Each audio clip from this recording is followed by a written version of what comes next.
actually is the first time that we're having them as speakers. With that being said, I just want to give the mic to Yuri and Steve. Thank you. Thank you. It's a pleasure to be here. Hi, everybody. Also, guys, this is first time that we're having two speakers, so bear with us. Exactly. We're gonna throw everything off. Cool. So we've got slides I can bring up here. Okay, that'll make it easier.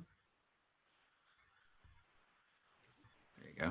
Yes. And so with that, so Steve and I created a special way for everybody to download the slides ahead of time if they want, which will come in handy during the case study portion. So if you go beleftbehind.com/Draper University, you can download our entire deck.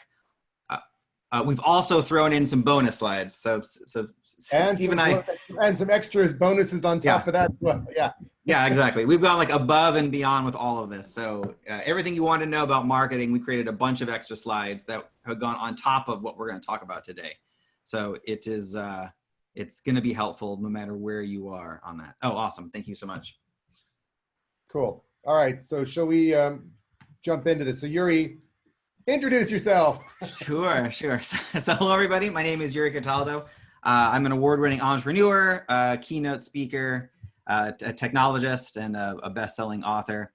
I have my current day job right now is with the technology company Autodesk. I worked for multiple startups, but recently switched over to a corporate gig. And so I'm part of their innovation team, and I scout startups right now, and I work closely with construction, robotic, AI, manufacturing, and blockchain companies.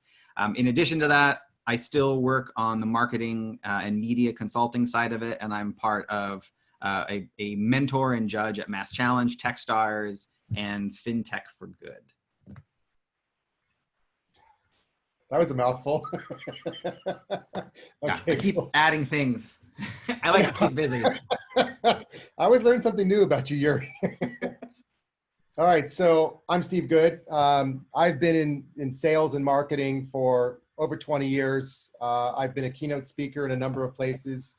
I left the big corporate world where I was last running a $150 million business to go work with startups. And I've worked with over 40 startups over the last 4 years, a lot of it in blockchain, cryptocurrency, which is what led Yuri and I to writing our best-selling book, which has been very exciting. And I've also been privileged to be featured on CNBC, BuzzFeed, and How to Geek, amongst other things, which has been very interesting. It's been an incredible journey, and my focus has always been on fintech, technology, and driving innovation to grow businesses. That's always been my big focus. So something quick about the book. So if you didn't know that, Tim had given us a quote, this was the quote he gave us, which was an absolute honor for him to share with us. We spent 2 years to write it. It was an incredible journey to try to take something incredibly technical like Bitcoin and blockchain and cryptocurrency and explain it so that your grandma could get it. So it was hard. And thanks to our editor, we did it, and it came out in February, and we're very proud of the work we've done. So with that, we're going to jump now into sales, marketing, and growth. First off, I wanted to just start by saying this is not the Wild West, although the photo looks like it might be, but this is not the Wild West. And, from my experience, and Yuri, you can comment on this, a lot of entrepreneurs love to do the same types of things again and again. It's like a repeating pattern. So if there's only one thing I could encourage you guys to try to do is don't do these things. So don't stick to what your vision is and just stick to that like you're on a train and like you're a train on the rails of a track. You need to always adjust and change and be aware that things are going to come along, and you can't just say, this is what I want to build, this is my vision, this is my company, my product, and that's what I'm doing. Equally, many entrepreneurs just don't listen to customers. Again, because their ego says, this is my thing, it's mine, I want to do it my way. And they think they know best. But guess what? We all know what we know, but we don't all know best. We have lots of people around us who are probably smarter than us, and we have to learn to listen to those people. So the hardest part about being an entrepreneur is realizing that your company is only really yours until it goes out and you put something out to the public market and a product is out there, at which point it's everyone's. And you're there at the helms to drive that company, but you must remember that your success is going to be those people who buy in and believe in you and align your core beliefs with their core beliefs and vice versa, and they commit to you.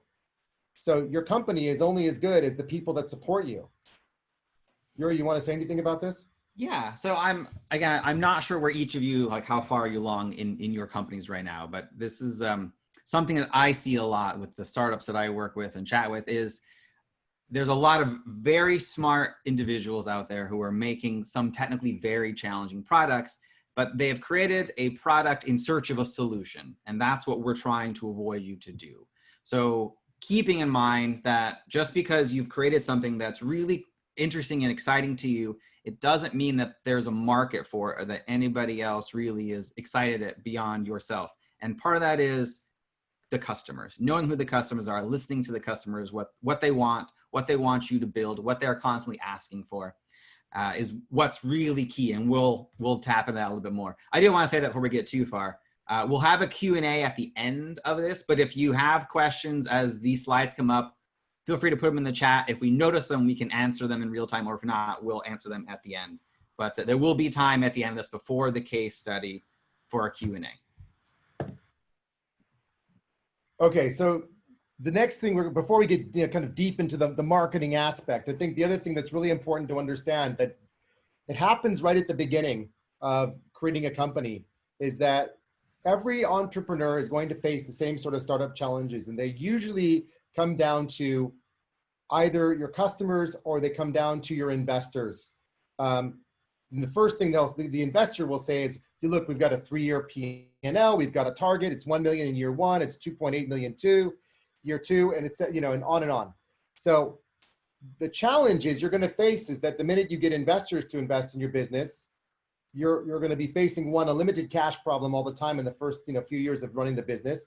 And you're going to have investors saying, what about the growth? What about the numbers? What about the users? And that's a nonstop process that is very important to be aware of, because just going up and building a product is great fun, or building a service is great fun. But it's being aware that there's a bigger picture going on that all goes back to how do you grow a business and how do you succeed? And that's about growth requires awareness of the business to start with. That leads to building not just customers, but extreme brand loyal customers that tell their friends and their family, and they swear by it. And that is by far the hardest thing to do. We're going to talk a little bit about some of the examples of companies that have done it and what process they follow to do it, so that hopefully you guys will get some ideas of the challenges around this. Anything, Yuri, or you want to go to the next? I'm going to go to the next one. Okay. Go for it. That's one. So the key thing I want you all to think about with your companies is like, why should anybody care? Why should anybody care about you? Why should anybody care about your companies? Why should anybody care about the products? Because it's ultimately what is the key element of your company. And oftentimes that's what so many things or people are missing about their brand. That's what really, when we talk about brand, we don't go into that too in greater detail here, but brand really is the why. So there's the what part of it, which is great. You created a company, you create a product, congratulations. But it's just a product until somebody pays you money for it. So there's the how part of it. So why is this product? Why now? Why you? Why are you so special at this moment in time that this is the product that should happen right now? And then beyond that, again, it's what's your purpose? What's your cause? What are your core beliefs? When people look at this company, and there's a lot of companies that have come out now since then who are great examples of this. Allbirds, if you're into the shoe company right now, they're a great example of that. Their brand is intimately tied in with the founders. And that's how they got a lot of PR, marketing, and press out of it. That's why people care about it, because they know that the founders care about it. Or Patagonia, that founder started another nonprofit, and people buy their vests, and they're really popular in the tech community because of the strong elements of their own beliefs that are integrated within their company. And it's hard to separate, honestly, the founders and their core beliefs with that of the company. But that's how you get this, a rabid fandom and a rabid culture around that. Yeah, and one thing I'll add to that is that most pitch decks that I've seen typically center around how. What are my USPs? What makes me unique? What makes me special? And their products, their features and functions. And if you're lucky, you're getting a solution. But quite honestly, an investor seeing this focused on how will generally say, I can name 10 competitors that do the same thing, and I'm not sure you'll be able to beat any of them. And they'll come up with a competitor you've never heard of, and you'll say, they're not a competitor. But if the investor says they're a competitor, they're a competitor. So you need to move away from the what and the how to the why. And I'm going to show you how, or how I'm going to show you why. So marketing is keying into the subconscious or the gut instinct. It's not about saying these are the features and benefits, which is the what. It's not about your differentiators or your value proposition, which is your how. What Apple has been extraordinarily successful at doing is they've created a brand and a relationship with all of their customers by saying, think different. They didn't say, hey, we have a phone, or we have a computer, or we have a device. Their entire messaging has always been around that they have a core belief, and they sell to people who believe what you believe, what they believe, that everyone has the same self-belief. When you start to feel like you're connecting with a company at the belief level, you're going to buy their products and everything around it. And I'm guilty of that. I mean, I'm talking on my MacBook Pro. I have my iPhone sitting next to me. I have my iPad in the other room.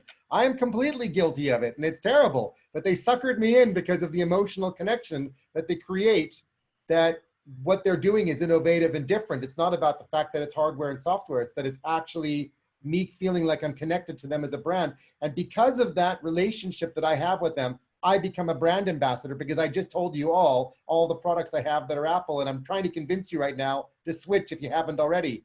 That's the power that we want you to take away when you think about how to take your business out to market, when you talk to investors, when you talk to customers. It's that deep self-belief that what you have isn't just a product, a feature, or a unique selling proposition. It's that you're selling something that's so deep and so powerful and has so much meaning to you. Why wouldn't anybody else want that thing? Yeah, what I love the most about what Apple's able to do, it's again, define people through this culture. So it's, you're an Apple person or you're a Mac person. That's, is Apple technically better? Who knows? I mean, I've got most of the developers at the company I work with don't use Apple products. They use ThinkPads and a lot of other things. So it really just depends on, again, what Apple has been able to do, which is to show people that you've become part of this tribe, and this tribe is different, and we're cool, and we're special. And that's why people stand in line, even nowadays, for hours and hours and hours to get the latest development, the latest product that Apple came out with. It's not because technically it's better, but because it makes you feel better. It makes you feel different. It makes you feel cool.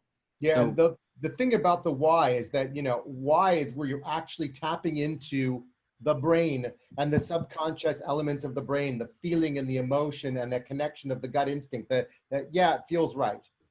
When you talk about features and functions and unique selling propositions, you're not going to connect with people on that level.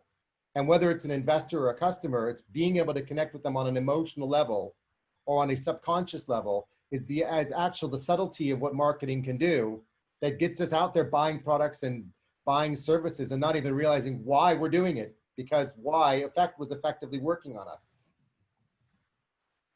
So to just pivot a little bit and talk about more of the essence of what marketing does, the brain, and we're talking a lot about the brain and subconscious for a reason, because what people don't realize is that marketing isn't just about social media and blogs and videos.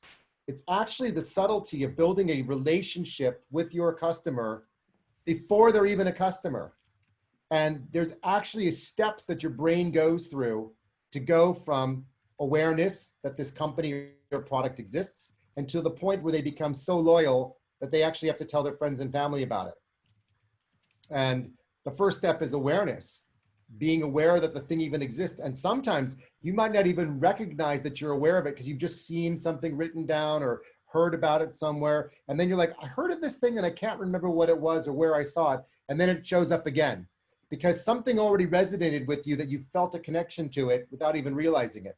The challenge as a startup is to figure out how to gain feedback all the way through the process, from awareness all the way through to loyalty. relevance, the product is relevant to me, it's interesting to me. Then I go through the journey, I'm going to try the product, then I'm going to commit to signing up and using it. And where it gets really interesting is when you start going from commit to interact. Because when you start interacting, you're talking about a customer interacting with you, and there's multiple touch points where your customers are interacting with you, some of which are what they see that you publish or produce, and some of them are, hey, I've just committed to the product. I'm going to go start figuring out how to really use it. I'm going to look at your documentation. I'm going to contact your support desk. I'm going to interact with your company in some sort of promotion. I mean, there are so many different ways that you can interact with a company when you actually become a customer. I mean, frankly, you're interacting throughout the whole cycle, but the interacting when you become a customer is really where the relationship becomes the most important for you as entrepreneurs to recognize that that's the point where you and your customer are forming a bond, and that's where you're creating the commitment for them to stay with you. If you continue to do that and you delight the customer and you give them value and you continue to engage with them and provide them, information when they need it, and you're fast about the information and you're accurate about it, and people feel like they had a good experience, which is a feeling, they become loyal. And that's when they become your brand ambassadors. So what you'll see is this is not a one-stop, get a customer, they're a customer. You want your customer to stay a customer, become a repeat customer. You want to build your business, cross-sell new products, and you want your customer buying all of those products, exactly like what Apple's done.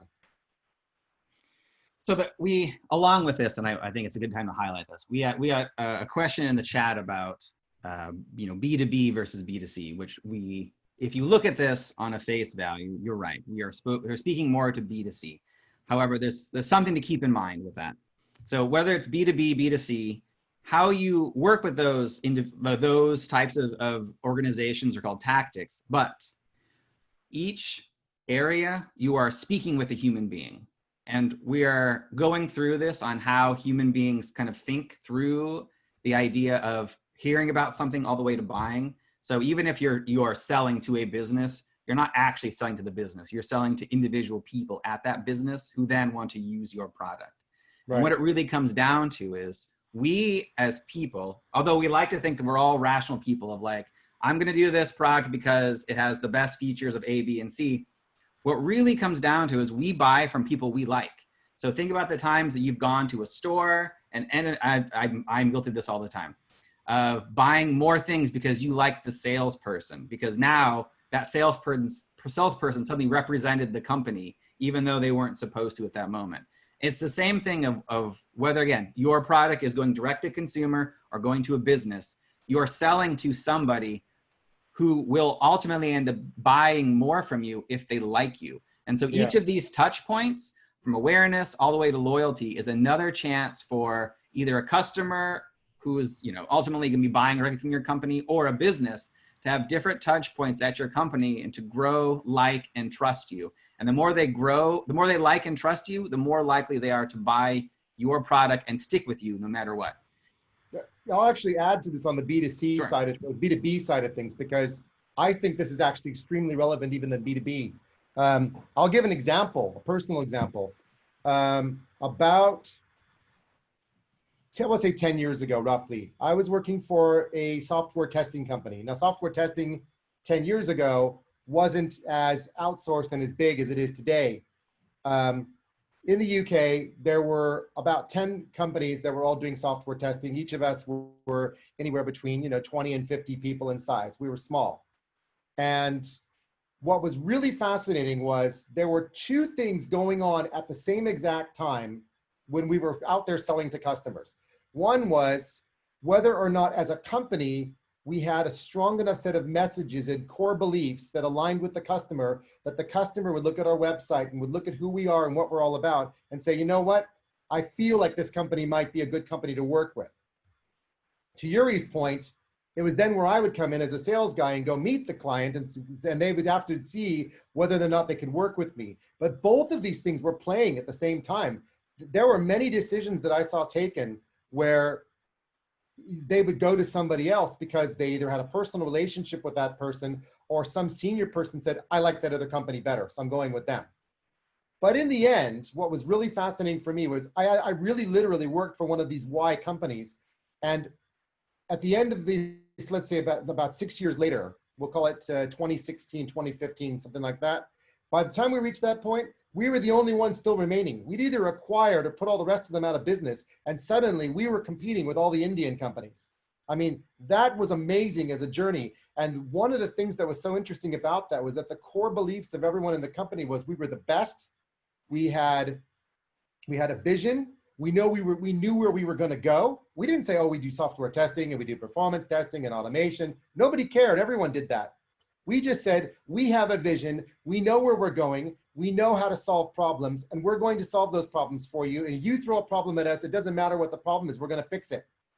And customers were just throwing business at us. I mean, we had more phone calls saying, we're kicking someone else up because they're failing, and we need you to come in on the weekend and help us to solve this. And it was incredible. It was the most remarkable journey of growth of a company I've ever been in. So there's always this dynamic that's going back and forth between the core values of the company and the actual salespeople on the ground selling. And they're literally, if they're not aligned, the sales guy probably won't last very long in that company either. Hopefully that answered the question though about the B2B side of things, but it is a very big, important factor. And it does play as well because, you know, decision makers will try out different vendors and make decisions whether they're going to keep them or not, and before they commit. And actually, when you're at the corporate level, they may commit, you know, 10, 15, $20 million to a company. And trust me, they'll throw you out if they think that you're not performing, and they'll bring someone else in. So even though they may say, oh, we're committed and we've done all these things and we've got all these things going on, if the interaction is failing, it's like a bounce point. They'll go right back and say, these guys aren't interesting and relevant to me anymore. I'm going to move to someone else. So, you know, I do see how it seems like it's B2C, but from personal experience, I really think this applies B2B equally well. Is there any questions about this? Because I know it's, you know, an interesting topic. Not the B2C. So Anne has a question. So yes, so McKinsey loyalty loop. Yes, that's still very relevant. This is a similar version of that, of where we describe this, but that the work that McKinsey did around the loyalty loop is still very valid. It still is how people think and rethink about products. So that is something to keep in mind with that. Totally. Okay, Yuri, lemonade stand. Lemonade stand. So actually this kind of goes well. We've got another question about kind of where can you be everywhere on a limited budget? Well, this is one example of that, and we're going to get into that in the next couple of slides, which is know where your ideal customer is and sell to only them. So you are not selling to everybody. As cool as that sounds to say, you know, this entire market is a $15 billion market. That's not who you're selling to. You are selling to a segmented ideal target customer who will first be your early adopter, but also will be the perfect person in this world where if you could, you know, send out an email message that says, here's my product, buy it. They will go, I don't care the price, I'm going to buy it right now. We had a similar kind of experience with our book, which had different iterations of who our ideal target customer was. When we first wrote it, we thought it was the 35 to 50-year-old market, which is where Steve and I live, because that's who we were. And we were hoping to write a book for ourselves, the book what we wish existed before we even knew about what was happening in the blockchain space. But in working through multiple iterations, we were the anomalies. Yeah, exactly. And actually asking who our customers would be, we found out that people our age don't care. They don't want the book because they've already done the research that they wanted to do research. We found that our actual ideal target market were baby boomers, and specifically women. Or millennials. Yeah, or millennials, but mostly baby boomers, which is why our cover is the way it is. And it's also why a lot of the language in our book is the way it is. It also why we reached out and talked to Tim Draper, because he resonates with multiple different types of people. So knowing who your ideal target customer is exactly how you optimize the money you're going to spend, because you only want to spend money that's going to hit to them. Yeah, and I would just add to that, it's very easy as an entrepreneur to feel like you don't want to turn down a sale and you don't want to ignore a certain type of person. And it's counterintuitive. Honestly, it's really counterintuitive to say, I'm going to ignore these groups of people and I'm going to overly target these other people. But actually, it's what you have to do, is you have to really be razor sharp in your focus. And if I were to say to each and every one of you, tell me your ideal customer. Tell me their age. Tell me where they live, what they eat, where they go for dinner, where they go for drinks, what they do for hobbies and activities. Most of you probably wouldn't know. Some of you might, and that's cool if you do. But knowing that level of detail shows that you know your customer better than they know themselves. And that means you're already beginning to form an idea in your head about where do you need to focus and what do you need to do. And it's okay to deviate from that by way of expanding on it over time. But what most people tend to do is they just try to lob their product at everybody and everything all at once. It's a very, very easy, common thing to do, and it's a mistake many people make. The problem is then your product becomes too diluted and too generic for most and doesn't actually win people over that are actually looking for something that may have been your target audience. So where are your customers, Yuri?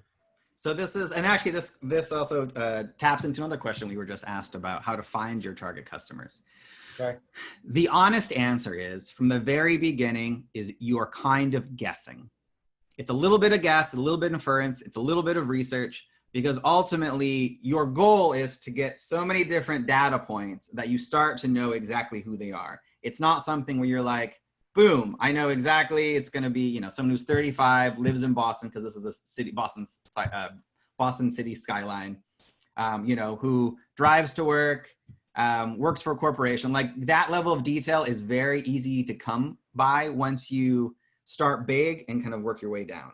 So part of what you're doing is you're looking at the data and you're looking for all those key parts in the people who are interested in your product and starting to see some connections between all of them. And that helps you narrow that all down. But once you start narrowing it all down, that's when you really get to hone in on your target audience, of knowing who they are, where they hang out. So do they live in the city? Do they live in the suburbs? You know, do they hang out online? Where do they hang out online? You know, is it TikTok? Is it Facebook? Is it Twitter? Each of those areas attract a different type of demographic and market. You know, what activities do they do? What marketing activities could you do that entice them? For example, I'm going to use again Boston anyway, just because I'm staring at. Also, I live in Boston. You know, if your target market is in the Midwest, you're not going to put up billboards in Boston, because first off, they're nowhere near that, and secondly, they don't read billboards in Boston. So knowing where your target market lives and interacts and looks at will help you decide where to put your money so your money can do the most good to reach them. So picking up on that, the building a market and sales strategy, there are a lot of things that can be done to write down an amazing strategy that will encompass all the things you want to achieve and do. But rather than going into all the details of that, because we've got the bonus slides which cover a lot more of that. What we want to really highlight are kind of 4 things that are really important. One is that who you're trying to reach and who you're trying to target is going to help you a lot, because if you know who you're trying to target and reach, then you'll raise awareness to them, and that will lead to conversion. So it's very important to be fully aware of who you're targeting, try to make sure you're raising awareness with them, and then work that to conversion and track that conversion in whatever ways you can, which is the second point. Track and measure success and feedback. It's so important to track so you know what's going on, because it's very easy for an investor to come in the room and say, all right, come on, let's talk. Let's see how you're doing. Tell us, like, you know, how many people have clicked on your website. Tell me how many people have signed up for this thing. How many people have tried it? How many people have bounced? Well, those are all really easy stats to get, but most people don't even know that. So sometimes the most important thing to do is to track whatever you can track. Don't go crazy, but have enough metrics that you can get an idea of where people are following a path and where they're bouncing. The third one that people often miss is the importance, and I can't emphasize enough, the importance of having partnerships or relationships with other companies or other individuals, whether it be individual influencers, investors, or advisors, or physical companies that you can work with who either provide complementary or integrated services where you can work together, because you can cross-sell each other's products and services. They can sell your products and services, you can sell theirs. Oftentimes partnerships will lead to either acquisition or merger. So it's another interesting thing, because if you find that you can partner with companies and those 2 companies can work well together, it will lead to 1 + 1 = 3 or 4 or 5. And it's a great way. Plus it expands your network and it provides you new angles and new ways to reach new people you'd never thought of meeting before. The other thing is, and I think many of you are probably already thinking about this, which is know who your competition is, but don't just know who they are. Think about what you can be doing by looking at their strategy to be one step ahead of their strategy, beat them at their own game, leverage what they do, play off the back of whatever it is that they're doing in marketing and in, their strategy in the market, but be ahead of them because you're playing the why game while they're playing the what and the how game, because there's nothing more fun than beating your competition at their own game. And they don't know how you're doing it, why you're doing it. They don't know how you're anticipating what's coming next, but it's not hard to do if you're really in the zone and you're really in that space. So, and all this sums up to one important point about the spend. Effectiveness is more important than spending money. Marketing, you can spend tons. We could give you a ton of ways to spend it. It's insane, but be creative and have fun to engage with people and to bring them in and to, draw their attention. But don't assume you're spending nothing, because you do have to spend something on marketing, but don't go crazy with it either. Be moderate and test things out and find what works before you spend more on it. Yeah. So a couple of things I want to emphasize here that Steve has brought up is, so first on the track and measure success part of it. So it's, again, the famous Peter Drucker quote of what can be measured can be managed. Making sure that you are 100% clear on what you are tracking and what you are measuring is imperative with this, not only with realizing where to spend your marketing dollars, but also if you have investors, learning how to speak to the investors and knowing that you're all on the same page. And I'll give you a very specific example. The last startup I worked for was a 3D scan to 3D print sunglasses company. We were doing very, very well, raised a lot of money through an Indiegogo campaign. We went into our investor pitches, and because the two founders were very smart engineers, decided to pivot our company without telling me or the pitch investors, they came in as describing themselves as a brand and not as a technology solution. And so the investors were like, well, great, show us your stats and what you've been tracking. And they're like, great, we've got, 15,000 head scans, we've got this much customer data, And they're like, okay, cool. So how many sales do you have? And the honest answer was 0. We had raised a lot of money in Indiegogo, but we had 0 sales. Well, that was what the investors wanted to hear, was how many sales we had and how much customer feedback we had. And we had 0. And so they bombed the pitches. We got 0 funding. And from there, it went downhill. But that, again, that was a prime example of what they were tracking didn't matter to those and to the investors. So know exactly what you're tracking and how you can translate that to your investors. So Yuri, I'm going to comment on one other thing, because you actually called me to help you with the company at one point. Right. I did a little mini assessment for you. So the other thing that actually plays in that's really important about this is the idea of content, and be consistent in your messaging, consistent in what you say and how you say it. I remember looking at the website, then looking at YouTube and trying to find the same sunglasses on YouTube as the website. And they were using different terminology, and they were mixing and matching and rewording things. And the problem is that goes into the brand. I mean, brand is, an interesting concept because it means so many things. But for me, when I'm trying to find a company and I've got mixed messages or different messages in different places or different words that describe the same thing or different definitions or even the different names for it, you're already losing people because they can't follow and track it. Right. So messaging, and I think we're going to talk about messaging in a bit anyway, but messaging is really important in terms of the content and what you say and how you say it and the consistency of it, so that people feel like wherever they go and whatever they look at, it's always consistent. So we know it's the same company. Yeah.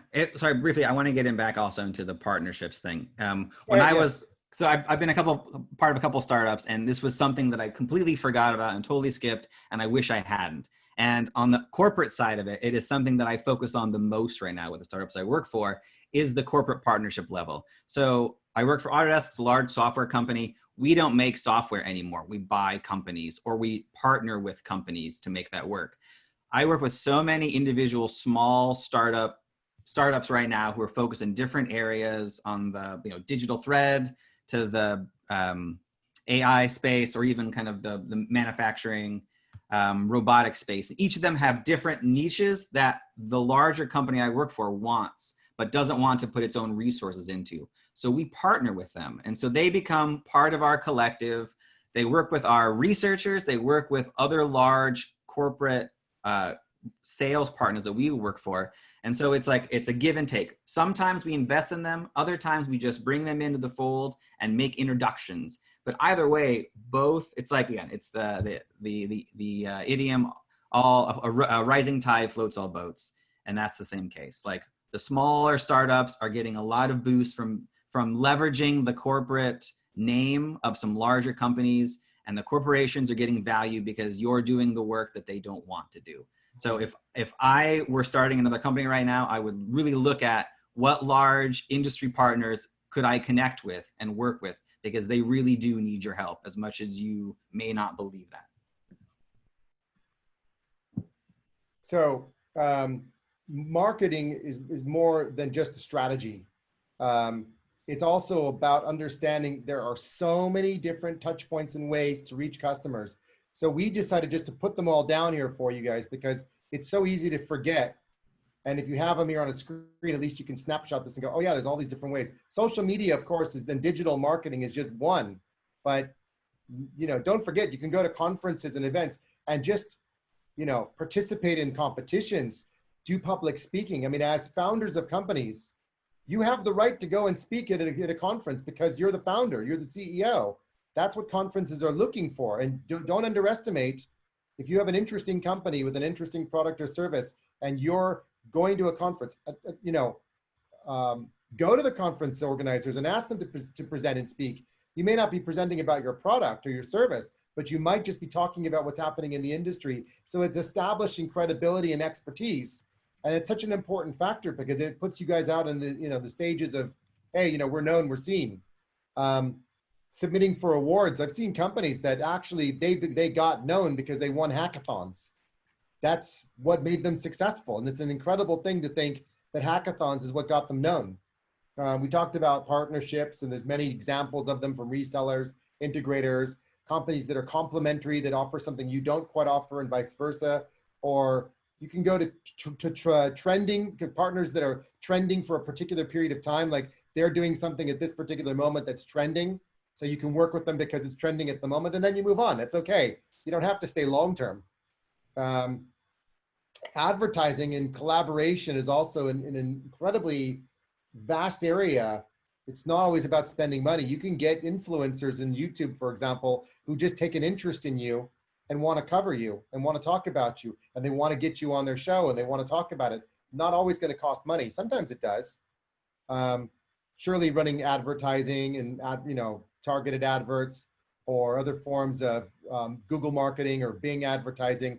There's plenty of money you can spend doing that stuff. And sometimes Google gives out these, free $150 gift certificates, like, hey, because you signed up with us, here's $150, go and spend it. Spend it, it's free. It may not get you very far, but it's free money. So take it and use it and just, see if it yields any results, any value, or gets your website getting more hits. Go ahead, Yuri. So I'm gonna say this. So again, this slide is really just us kind of putting a toe into possible tactics you can do, and there are a lot. And this is also why some people get overwhelmed with marketing. If you downloaded our entire deck, the back half of it, we both break down some of these in greater detail and define some of these terms. But this is why some people get overwhelmed, because you're trying to reach your target market, but where do you go for that? And that's also where the more you know your target market, the more each of these will make sense. So again, for going to trade shows, unless you're trying to hit somebody who's at that trade show, it's not worth it to go down that trade show route. Also, conversely, like, again, if you're in the construction market, you want to go to trade shows.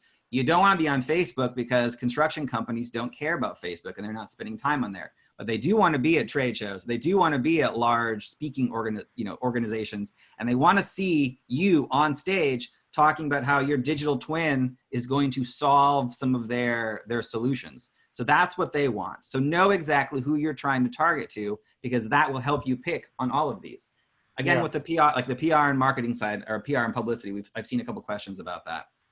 PR is great, but the problem with PR, is that it's not consistent necessarily, and it's like, think of it as a bonus. And like getting really good at PR and publicity is a whole separate marketing strategy. It's part of like your toolkit.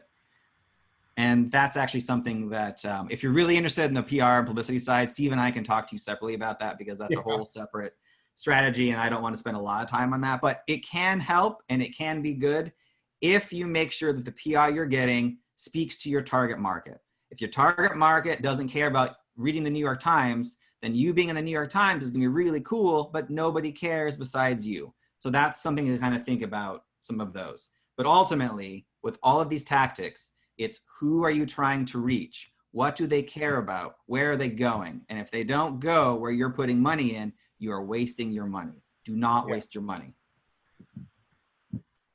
Now, the next two slides, we're going to get into, we're just nearing the end here, but this is the subconscious side of things that people don't generally understand. Yuri and I have been very fortunate that we've actually gone through a lot of training on things like persuasion and how the brain psychology works. And it's an incredibly fascinating field, and you don't need to be experts in it to be able to influence things. It's understanding some of the terminology and what's going on. So we put 3 particular words in here, or bullet points in here to talk through. And we've also highlighted 2 books from Robert Cialdini. They're brilliant books that cover off all the things that we're going to talk about here for a minute, but it's just to give you some ideas to think about. I'll talk about, well, Yuri, you wanted to talk about scarcity, didn't you? Yeah. So again, I love these 2 books. No matter what, even if you're watching this and you're like, you know what, I'm going to hire someone to do our marketing, that's cool. Still read these books. Like Robert Cialdini is a genius, and these will help you in every aspect of your life, whether you're speaking with your partner, talking to your kids, just talking to anybody who's a human. Because as we've mentioned before, as rational as we like to think that we are all emotional creatures who react in one way or another. And these books help tap into that, the psychology, the sociology of how humans actually think and react to things. The scarcity part of it, I love, and it may be relevant for your company or not. One great team that's done this really well, if you look at the sneaker industry, they have nailed scarcity. Because what happens, and I'm not a real big sneakerhead, so I don't know I can't name a lot of the companies off the top of my head, but I have a lot of friends who are, and I know there are like there's secret pop-ups that only come at certain parts, and there's only 100 sneakers available, and people will line around the block for days to buy this type of brand, this type of sneaker, because it's only available at this time, at this place, at this location. Like that has nailed it. If you think about the logical side of that, there is no logical side of that. It completely is emotional, which is awesome. And that's how a lot of us react. Same thing with Apple. So how can in your company, you do something like that? How can you tap into that scarcity aspect of your customer where you're like, we only have this amazing product. It's available at this time, this place, this location. And I need you to jump through these hoops to do that. The more you tap into that, the more they're going to go, yes, I want it. I'm just going to stay in line for as long as whatever it needs, I will do that. Each of us has a different variation of this in our lives. Whether we want to admit it or not, there's something in our lives where it defies all reason and logic, where we will jump through hoops because we want to do that or to buy that or to own that. So use that and tap into that and get your customers to do that for you. Yeah, the limited time, there's only 5 remaining is a classic example of that. And it's like, if there's only 5 left, or, if you're on eBay and you're trying to buy something and there's only 3 minutes left, that's still scarcity. Anything that gives you the sense that you're going to run out of time or not be able to get that item creates scarcity. It creates urgency, and urgency creates sales. Neurolinguistic programming is a whole other topic. I'm going to just give you a couple of examples of neurolinguistic programming. What NLP is about for the purposes of sales and marketing is to try to drive people's behaviors by either giving them choices and narrowing their choice band down to a narrow set, or by giving them instructions and directions and they don't realize the instructions have been given to them.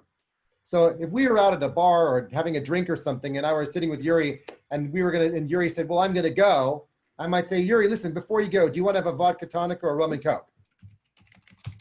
Now, I've just given him a choice. I said vodka tonic or rum and coke. I didn't offer him a beer. I didn't offer him a Coke. I didn't offer him a glass of water. I literally gave him a choice between A or B. That same language is as effective for me when I want to get my children to do something as it is to get my clients to buy something. So there are literally words that trigger our brain to behave in ways that we don't even realize they're being applied to us. And the whole study of neurolinguistic programming is about understanding some of the elements of what we can do to try to trigger the brain to behave and respond the way we want. And this all goes back to the whole concept of the why, because it's always about trying to trigger people and invoke emotion, or to give them direction that gives them boundaries. The third one, which we call anchor words here, is also called magnet words. The email, if you guys have signed up and received the email, you'll also have received not just the presentation plus the bonus slides, but we've also sent out a link to an enormous number of magnet words. Now, what are magnet words? Magnet words are words that are used predominantly in various forms of click-through marketing, but they're not just for click-through marketing. They tend to sit into three categories. There's positive words, negative words, and neutral words. When you're in the world of advertising, people will tend to click through on things that are more negative. But when you're in the world of trying to build a business, you want to create very positive, energetic, positive vibes and feelings about the company. So knowing what those words are can also be very powerful, because you can weave them into sentences, and strangely enough, our brains just naturally react to them. So you guys have all got a big, massive list of words you can play with. And I'm sure there's more than the list I've got, but it's one that I've collected over the last 10 years or something like that. So learn, the message here is just learn to speak in ways that will engage and create demand with your customers. Now, there's one other aspect of this that we're going to share on the next slide, which I'm thoroughly fascinated by. I think Yuri, you and I both love this particular topic, which is tapping into the learning style of your audience. And then we said, wait, what? What does that mean? So what it means, and this is really weird, but it's true. Our brains are literally wired, and there's three types of people, and there's only three types. Most people are visual learners, and that means that they gravitate toward visual and imagery for anything in marketing, and generally how they interact with content and information. There's a subset of people, about 25% of the world, who are actually audio and written form of information. So this is basically the YouTuber versus the podcaster, or the person who looks at the blog and will read the blog versus the person that goes to Twitter and looks at the memes. Now, the reason this is so important is I have literally worked with companies where their founders were so audio that everything was blog, blog, blog. And then they would say to me, why aren't we growing? And I'd say, because you've excluded me. I'm not going to read your blogs. I don't care. I just am not going to read your blogs, and I'm not interested in written tweets. I want to see what you're doing. I want to visualize it, because I am extremely visual. Now, the last 5% of people are what we call kinesthetic. That means they're emotional. Now, I'll give you an example of each of these in terms of saying it so you understand what I mean. And you might even resonate and go, I know which one I am when I say this. So if I were speaking to Faith, I might say, yeah, I know, I feel what you're saying. It means I'm a kinesthetic person. I hear what you're saying, Yuri, means I'm an auditory person. Or I might say, I see what you're saying, Paris. It means that I'm a visual person. Now that you've heard me say this, you're probably going to go away and listen to all your friends and family talking and saying, they're visual, they're auditory. Now, the reason that we highlight this is because when you go and you market to your customers, you need to be aware that you don't want to overly focus on auditory and written, because when you see an image like this, some people have an emotional response to this image of mountains and scenery and the lake and the forest and the snow, and it's connecting with them. How does this image make you feel? Some people hear what this image tells them, and some people see what this image tells them. Yeah. All right. So again, Steve did a fantastic job of really kind of honing in on this, but it really comes down to, for each of you, as we've mentioned a few times, of really knowing who your ideal customer is and speaking to them in a way that they receive information. So again, this helps to drill down even more of different ways to speak to a customer, because it's not always just let's blog at somebody and see what happens there. And it's not just, well, I'm going to put up some videos on YouTube. Maybe there's a few other ways that you can do this by physically sending them something, or having them, you know, work with you in other ways. So just kind of think holistically about the process and who your customer is, because as Steve just pointed out, we all don't react to this image in the same way. So the last thing is, you're not in this alone. Listen up, because this is our last point. Validate your business ideas. Don't do this on your own. You're not on your own. There are always people around you can validate your ideas with and from, whether it be through social media, through friends, through family, through people you meet on the street. I actually had a client, I made him go to Starbucks and go from coffee shop to coffee shop in Saigon, literally. And Yuri knows who I'm talking about. And we made this guy go out and just ask for feedback on his product until he had 100 responses. And he did not get the response he was expecting. And of course he didn't, because he was all about auditory.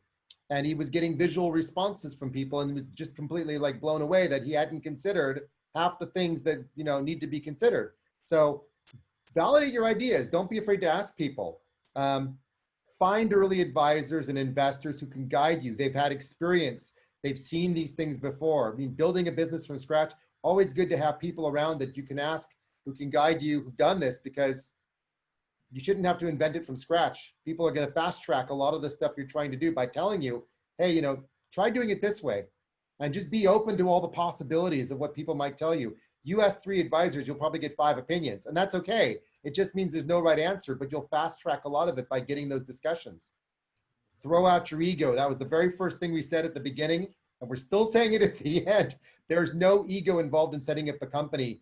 You've got a great idea and a great business. Pursue it, follow it, chase it, make it happen, but align it and listen to what your investors are looking for, and equally listen to the customers and act on it. Grow and create that why culture, that awesome culture, the fun culture, the innovative, dynamic culture that will bring other people to you because they want to be someplace where you are because you guys are cool, and you know, customers want to be where it's cool and where it's fun.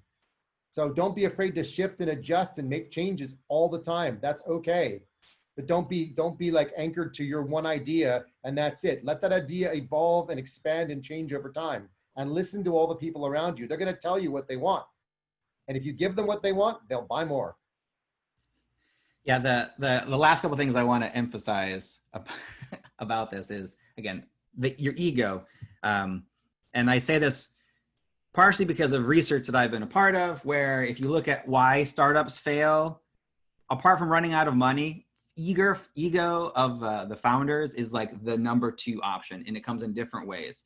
So please throw out your ego and work with the people around you to get feedback. The last part about listening to your customers, because I know someone kind of posted this in the chat a little bit about, well, what if your customers don't know what you want or don't know what they want? Which is a very fair question.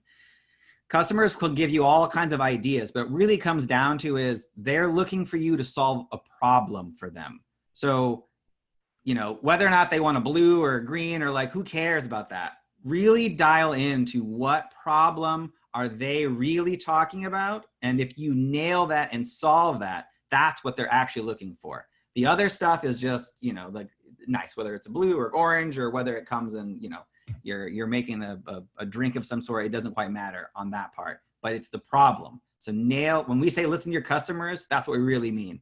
Nail the problem they want you to solve. You nail that and your company is going to be golden. Totally. So let's open it up to questions.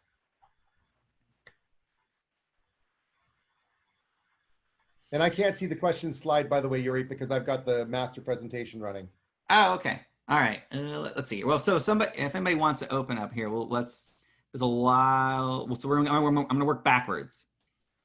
So here, I think a lot about jobs to be done theory, figuring out why part is the culture and the thoughts on how we figure that. And thoughts how we figure that out. I don't quite understand that question. That's from Tom. Oh, this is an exercise. Let's just skip that. If okay. you can rephrase. Yeah, sure. Sorry about that. That's okay. Let's see here. What other NLP books do you recommend? Steve, are there any other NLP books you recommend? There is, it's called Sleight of Mouth. And I can't think of the name of the author off the top of my head, but it's really, really helpful for kind of expanding and opening you up to what it is.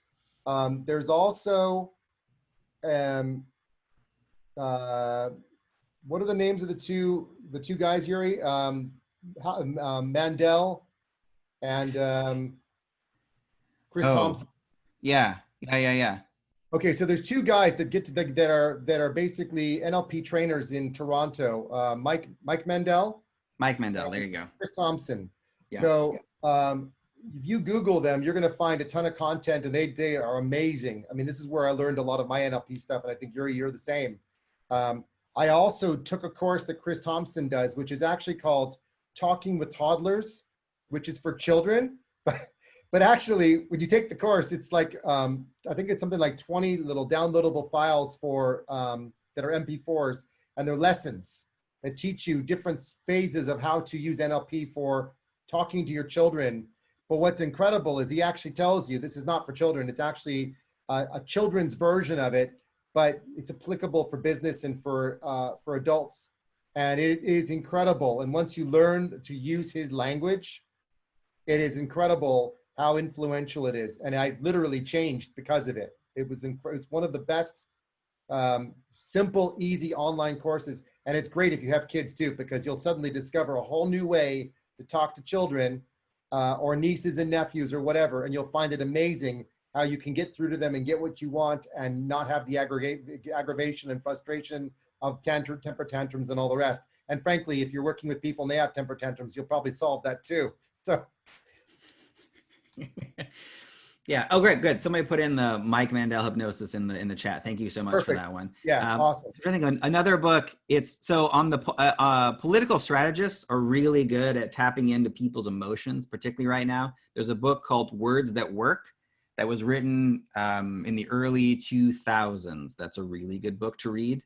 Also, if you like Scott Adams, he's the cartoonist. He wrote a book a few years ago called Win Bigly that analyzes the Trump campaign through NLP tactics and why some of the words that were chosen worked.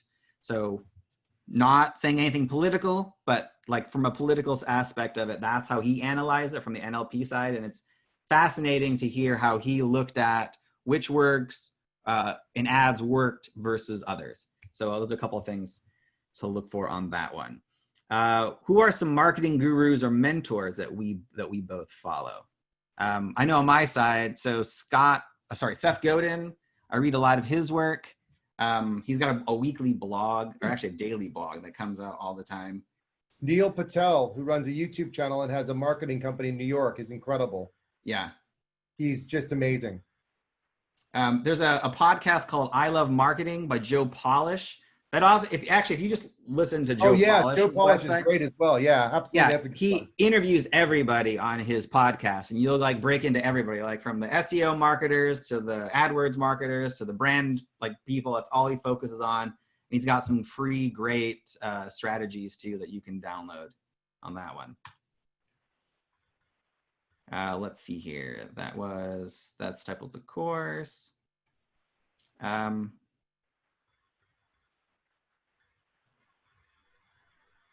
So this is some tactics part. What are some best marketing tactics / channels if you're targeting Gen Z or millennials? It kind of depends what it is. Yeah, exactly. That's it. It depends on what your product is and then what you're trying to get them to do specifically. So, I mean, there's no doubt that the Gen Z and younger generations are TikTokers and not Facebook and not Twitter. And again, it's very visual. I've not seen a lot of advertising. I mean, I don't use TikTok much anyway, but I have not seen much in the way of advertising done on TikTok. But I've begun to see some creativity by like more famous people or influencers going there to do funny things. But I mean, I wonder whether or not it will turn into an advertising environment as well, where people are pitching products by doing silly, funny, stupid things to music and trying to get you to buy a product or service. But yeah. Well, if you think about like viral videos, which have been going on for a while, that's exactly what that is. It's the same elements of viral videos, just a different twist. genre. Yeah, different twist. So honestly, you know, realizing and learning how the elements of why certain videos go viral and what makes them interesting and unique. That's another way you can, while you can't say, I'm just going to create a viral video. That's a dumb tactic, but creating videos that get more traction, that's a better tactic for that one. Let's see here. One question. Can you talk more about interviewing customers? What are top 3 things to keep in mind during customer development?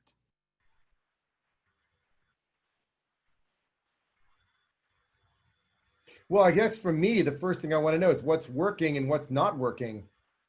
Because what they love, I want to give them more. What they dislike, I want to immediately eradicate. Because if they don't like it, then other people are probably saying the same thing. Yeah. I think I would summarize all of it in just that one sentence. I don't think there's anything more that I would add to it. Yeah, yeah. And especially in the beginning, in a similar way, I would just ask them an open-ended question and not try to lead them through it. So, you know, it's like, well, tell me about this product, a very simple, easy way.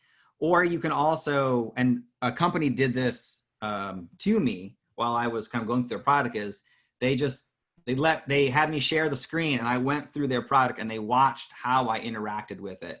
And they asked me anytime to ask them questions. And so it was so they didn't try to lead me through the process, but they were like noticing where I went, why I went there, following me on the screen.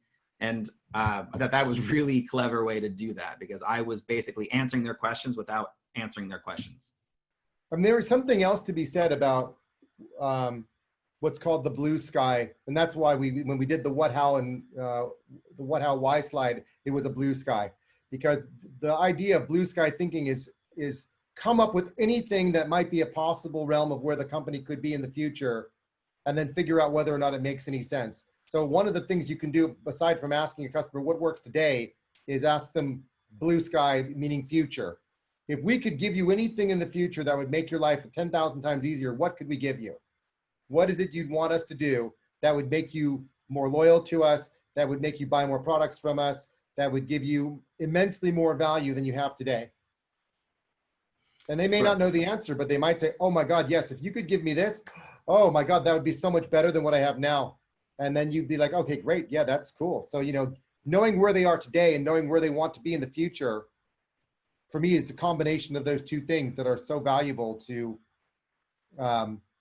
establishing the longer term loyalty with your customers. Yeah. So we got, which is great. We have a lot of questions coming in. I know we're over where we're going to go because we've got a case study to go into. Maybe we'll do a couple others. Yeah. I do want to, so Roman asked why is creating viral dumb? I'll answer that quickly. Creating a viral video is awesome. Saying I'm going to create a viral video is dumb, because what makes it viral is that it hits certain key things you can't actually plan for that. It's like watching a Hallmark movie and somebody says, this is my key to just solving my problems, like go make viral video. Like that's not a smart tactic. So that's why I said that was dumb. Let's see here. There's been a few questions about marketing. Let's see here. Let me get this right. Cost, like how much money to invest initially in marketing. How would you want to talk about that? Here we go. How much time and thought should an early stage startup spend on marketing in general? And there's someone else who did something similar about marketing budget in a pitch deck. So on that one, see, what do you think about marketing for early stage startups? So I think that it depends what the startup is doing, and it depends on whether it's a product or a service, and whether it requires beta testers or whether it just needs feedback. But the most important thing is to try to build, some people will say build an email list, or some people will say build a following. I would say try to just assemble a group of loyal people who are interested in what you're doing, who can follow you, who you can keep updated personally in the early stages, and get feedback from them on what you're trying to do. Because the more feedback you have at the beginning and the more aware they are of what you're doing, the easier it is for them to go through the steps from awareness to loyalty themselves and share it with others. When they see something interesting you post out, they might forward it to a friend or or tag you in something or share with you something else. But it is very hard at the very beginning. But of course, there are many touch points that will also bring other people to you, like investors, other interested parties, partners, social channels. So there's a lot of different conferences and events. So there's a lot of different ways to get that kind of initial, let's say, kindling on the fire to get the fire going. But it is hard, but it's hard to answer specifically unless I know exactly what the product or service is you're trying to launch. Right, right. And also, so on the pitch deck side of it, seasoned VCs and investors will be looking for you to put in a marketing budget. Like that's like, you can't just create a product and not tell anybody about it. That doesn't make any sense. So there are actually, it's easier if you just Google some of that. There are actual formulas of how much you should say on a pitch deck you should put into your marketing budget initially and how to break that down.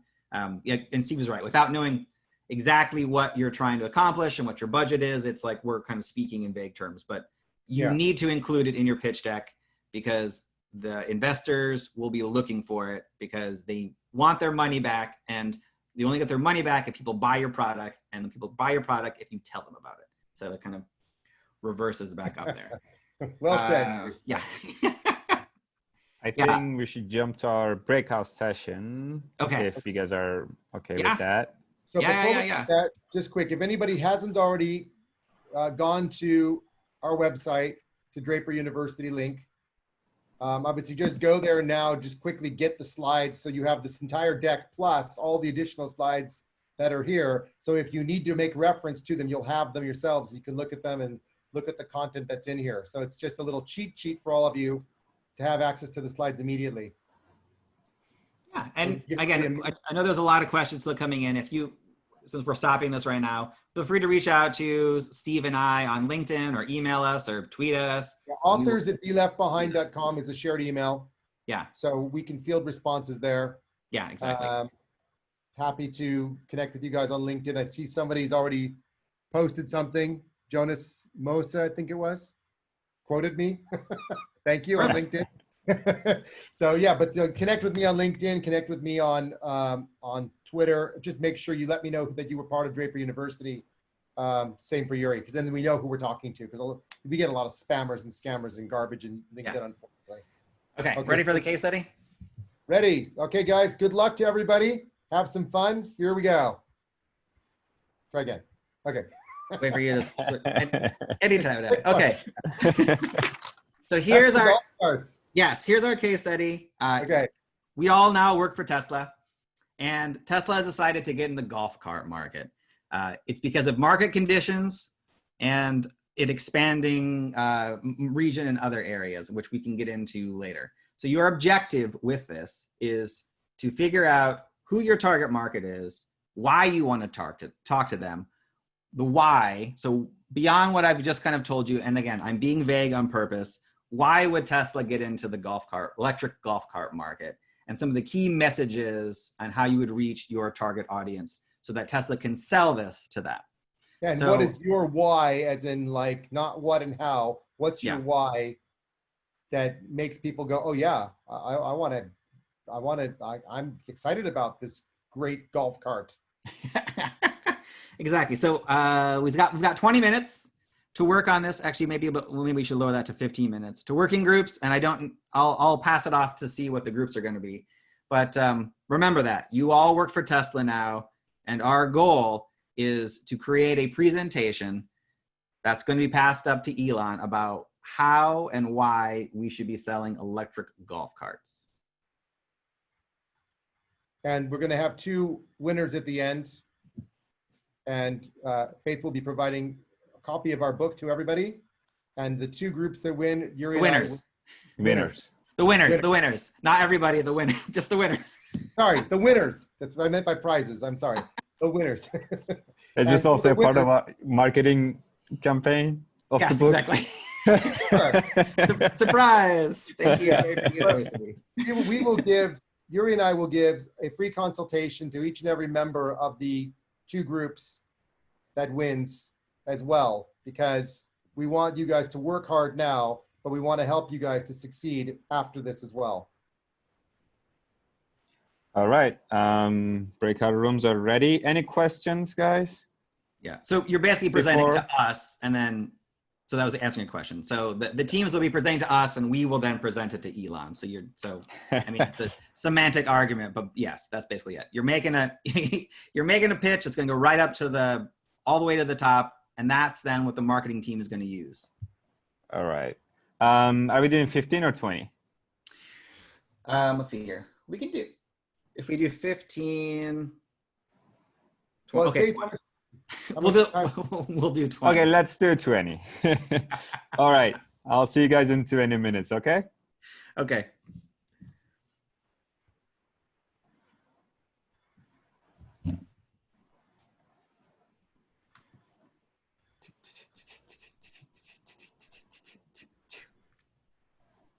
You make note of it. Wonders. Wonders, team wonders. So Wonders. don't pay too much attention on the design. This is more about the content and the looks. I know marketing people like the looks very much, but we're going to talk content for now. So this is the presentation for Tesla golf cars by Team Wonders. Next slide, please. So we've identified our target groups as the golf courts, and we decided to start in California first to learn as we go and grow to apply the learnings in other states and in other countries as we go. And we're going to target through golf associations. Next, the target market is the golf course because they buy the carts, not the people who drive them. Sometimes they do, but it's a small section of the market. So why and how we're going to tell the golf course that our product has better value? Why is it better for them? Because it's going to have no downtime. We're going to provide the free replacement for the existing cards, so they don't have to have any additional cost to switching to Tesla golf carts. Where the newer technology is going to provide them longer battery life. It means that they will have less downtime for the cars to charge. And what we are going to do is connect our golf carts to charge from the Tesla roofs, so they don't have to pay electricity bills for charging their golf carts. So it's going to cut their electricity costs, it's going to cut their downtime, and it's going to cut their maintenance. So why they have to do this? Because they want to become part of the movement that Tesla has taken to make a world a greener place, to reduce CO2, and to make a better impact on the environment and give us a better world. And next slide, please. So we are going to reach the market by sponsoring some golf tournaments, golf-related events here and there. But what we are going to do, our major crazy Elon Musk style move is going to replace the existing fleets for the golf course for free. And they are going to pay for it as a subscription by monthly payment. It's going to be the same. So it's going to add value to the golf courts to make it predictable for them to know what their payments are going to be monthly. And as we've mentioned, it's going to also no maintenance, no downtime, no charging electricity, and less CO2 impact. Thank you very much. So you're using the Solar City model a little bit there. Yes, absolutely. All right. Any feedback, questions from you? I have a Mr.? question, but I'm not part of their team. Well, okay, Later. go ahead. Let's do this. That wasn't my question. I know, sorry. Okay, so basically my question is, I feel like the company that we're trying to sell Tesla golf cars to won't care as much about the mission of the sustainability, and they'll just want to know, why is this product better than the next product? And this like worldly social impact mission might not motivate companies. You don't have to answer now, but essentially from a marketing standpoint. I don't have an answer for you, no. They may, they may not, we don't know. But I think that if they want to look good in the eyes of their clients who are interested in social improvements and social causes, they will do what their clients want. And people who want to make life better, they will be interested in driving less cars or technology that is having less CO2 emissions. Got it. All right. Okay. Thank you so much. Thank you. All right. Who's our next volunteer? Yeah, we're gonna. I heard Quasars. Let's have Quasars. I think Steve wanted to ask me a question. No, Steve? I just said thank you, Wonders. Oh, yeah, you're most welcome. Anytime you need something like this, let me know. Be careful what you ask for. All right, Okay. Quasars. All right, Quasars is we're using the Tesla brand we're shaking it up. This isn't a golf cart. This is a personal mobility vehicle. This is filling an amazing niche and a gap between a bike and a full car. Most trips happen in your world, and they're not in that scale. You know, you can't carry your groceries home on a bike, and you don't need to drive your car all the way to the store. So we're really gonna introduce, in a way, the mini car into the North American market, which is what Tesla has done so well, right? They took the electric car and they turned it into something that everybody wants because it's cool, it's effective, it's fast, it's sexy, it's got all these things. So this isn't a golf cart, right? You could use it for golf, but really you're gonna put your surfboards on it, put your bike on it, you're gonna get your groceries, you know, you're gonna pick up your kids, you're gonna do all these fun things that you would do in the middle step between these two kinds of technologies. So we're, cruising around the neighborhood, it's compact, it's fast, it's sleek, stylish, tech, mobility, easy. And we're gonna connect with people who've already bought Teslas. They don't take the whole Tesla somewhere, right? They get an accessory, they'll work together, have cool features. And Powerwall customers, if you already have solar in your house, electricity, you should be charging up your little mini personal mobility vehicle. We're gonna do a guerrilla campaign. We're gonna have these things cool as heck driving around the city in your neighborhood, and you're gonna say, what is that? It's a Tesla? They make a Tesla golf cart? It's not a golf cart, it's a personal mobility vehicle. We're gonna connect with tech YouTubers, get on Facebook and Instagram for the boomers. And this is gonna take the world by storm. North Americans, here you come. Thank you. I have just one question. Yes. Where do I put my golf clubs?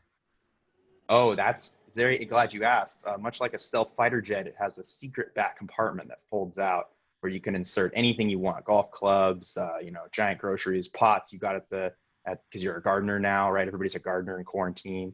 We got plenty of backspace for you. Don't worry about that at all.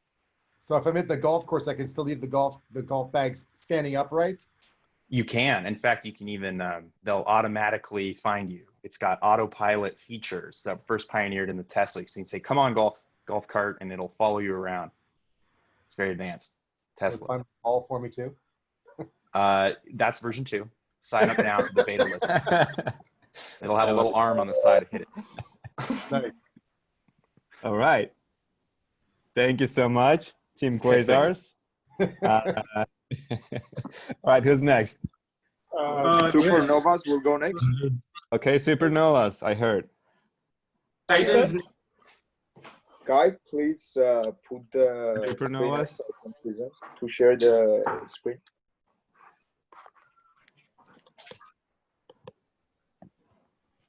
Takeru, can Are you a voice artist or something by any chance? Can you hear me well? I asked something to John.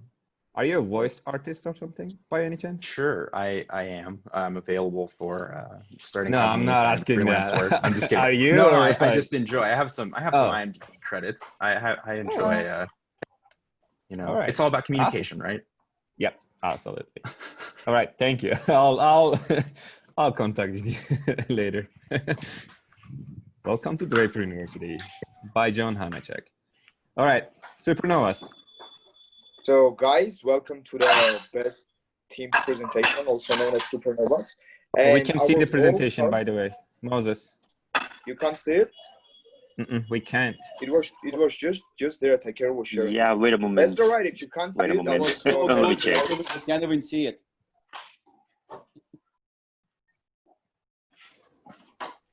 That's right. Then I'll just go ahead without the visuals. Okay, let's do it. I liked it. It will be easy to understand if I just speak. So the idea we have visuals over here also. So first, I'll tell you about the target market. We are targeting the luxury golf clubs, luxury hotels and resorts. And why are we doing this? Is because we believe that we can make profit in this. At the same time, these kind of institutions will also benefit from this, because when they have these Tesla golf carts in them, where we want to create this luxury aspect of it for them, having a limited amount of these cars released, and for the consumers of these resorts and golf clubs, for them to feel like they are special and it's some luxurious hotel chain they go to. So because our target are these hotels and chains, luxury hotels and golf courses. so they understand that they get a competitive advantage if they get our Tesla golf carts.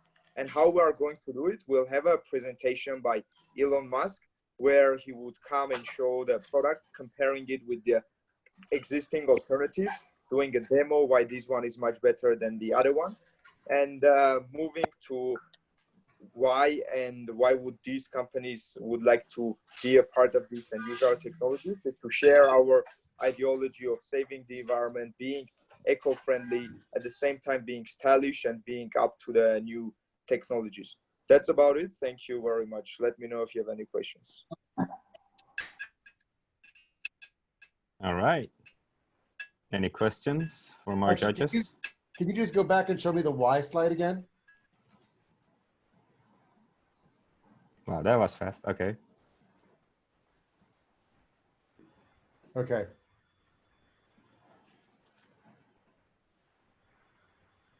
All right. Thank you so much. Who's up next? Lightning. Lightning. All right. Let's do it. All right.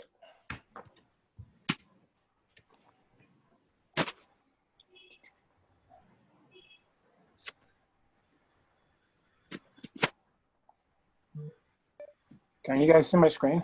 Yep. Yeah. Yes.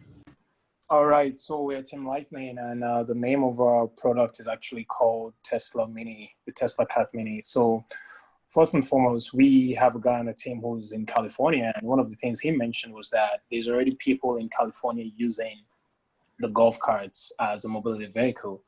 So what we are trying to pivot on is we're trying to leverage the Tesla self-driving capabilities to put into our Tesla Cart Mini. So one of our, obviously this is going to go and cover the market for baby boomers, for retirees, for golf enthusiasts, and people who want a versatile lifestyle. So one of the ways we try to accomplish that is to leverage on our self-driving technology first and foremost. And so this is going to be road approved and it's going to be street legal. All right, so who are our target and what is our why? Our why is obviously the environment. Tesla has been big on, conservation of the environment, the low carbon footprint, and giving people the option of being in charge of their mobility, right? So that for us, we feel that's a big why.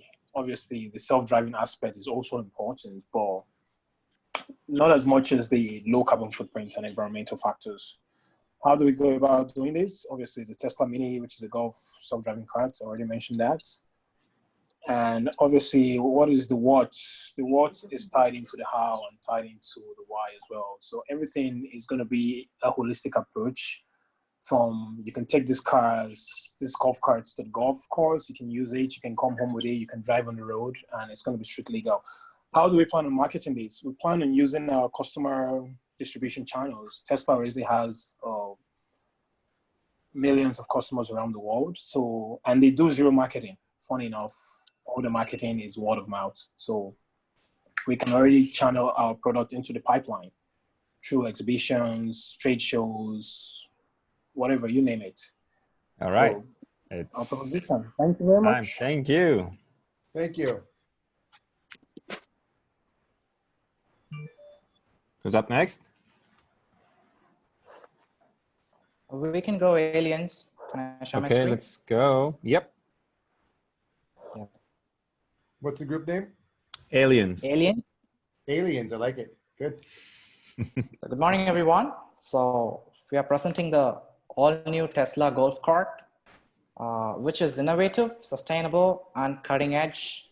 So let's look into who we will reach out to for marketing this golf cart. We will reach out to golf courses, hotels, and HNIs with large private estates, and how we will target them with a product demo video that wows them with a physical demo tour. And why we will reach out to them is because that constitutes to 60% of the audience, and we expect our product demo to help convert the product when we present them. And why? Our mission is to constantly innovate and do the impossible. So we present a customized, fully electric golf cart to move around the golf course, which would be a cut above the rest with our software updated constantly that provides safety, all-wheel drive, autopilot, and a touch screen for people to interact. So the key messaging for us to reach out to the audience is to, we want to deliver fully electric golf carts to surprise your golfers, which would be a cut above the rest, and surprise and attract golfers from around the city at your course with our autopilot experience. So, and we will reach out to the audience by connecting to the C-level executives and decision makers through launch events and invite them for the product launch during the tour in each and every individual city and let them experience the ride. Thank you. Thank you. Awesome. Thank you. All right. Who's up next? 1, 2, 3, 4, 5. We have a lot to go.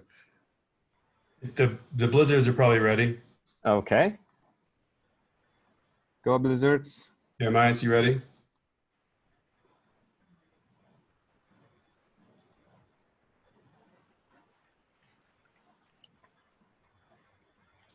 Right. So- Here's your screen.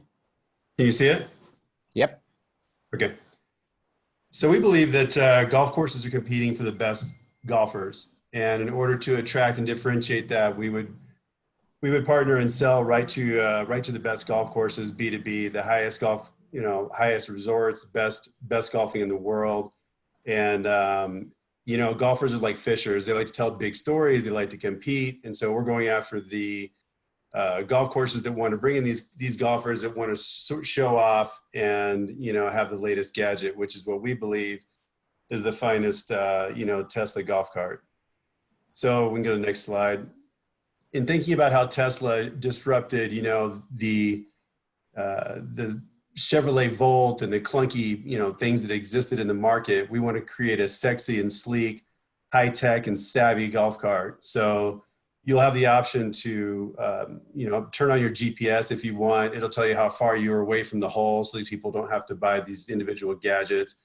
We'll work with the golf course to map out the data, collect the data, and make sure that it's technology savvy and ready per each golf course with their own branding and their own customer experience.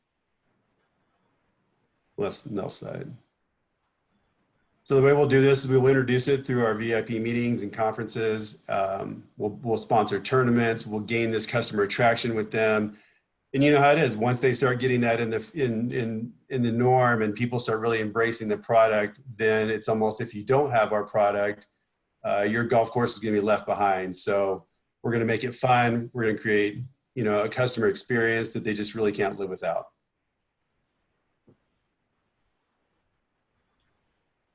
All right. That was all. Any questions? I think we're good on that. Okay, who's up next? Come on. I think Titans are ready. Okay. Hi, Sam. Yeah, if Kyle can share his slide deck, thanks. Yeah, I'm sharing. Thank you. Is it visible? Mm-hmm. Yes. So good morning, Mr. Musk. It's a pleasure to be here.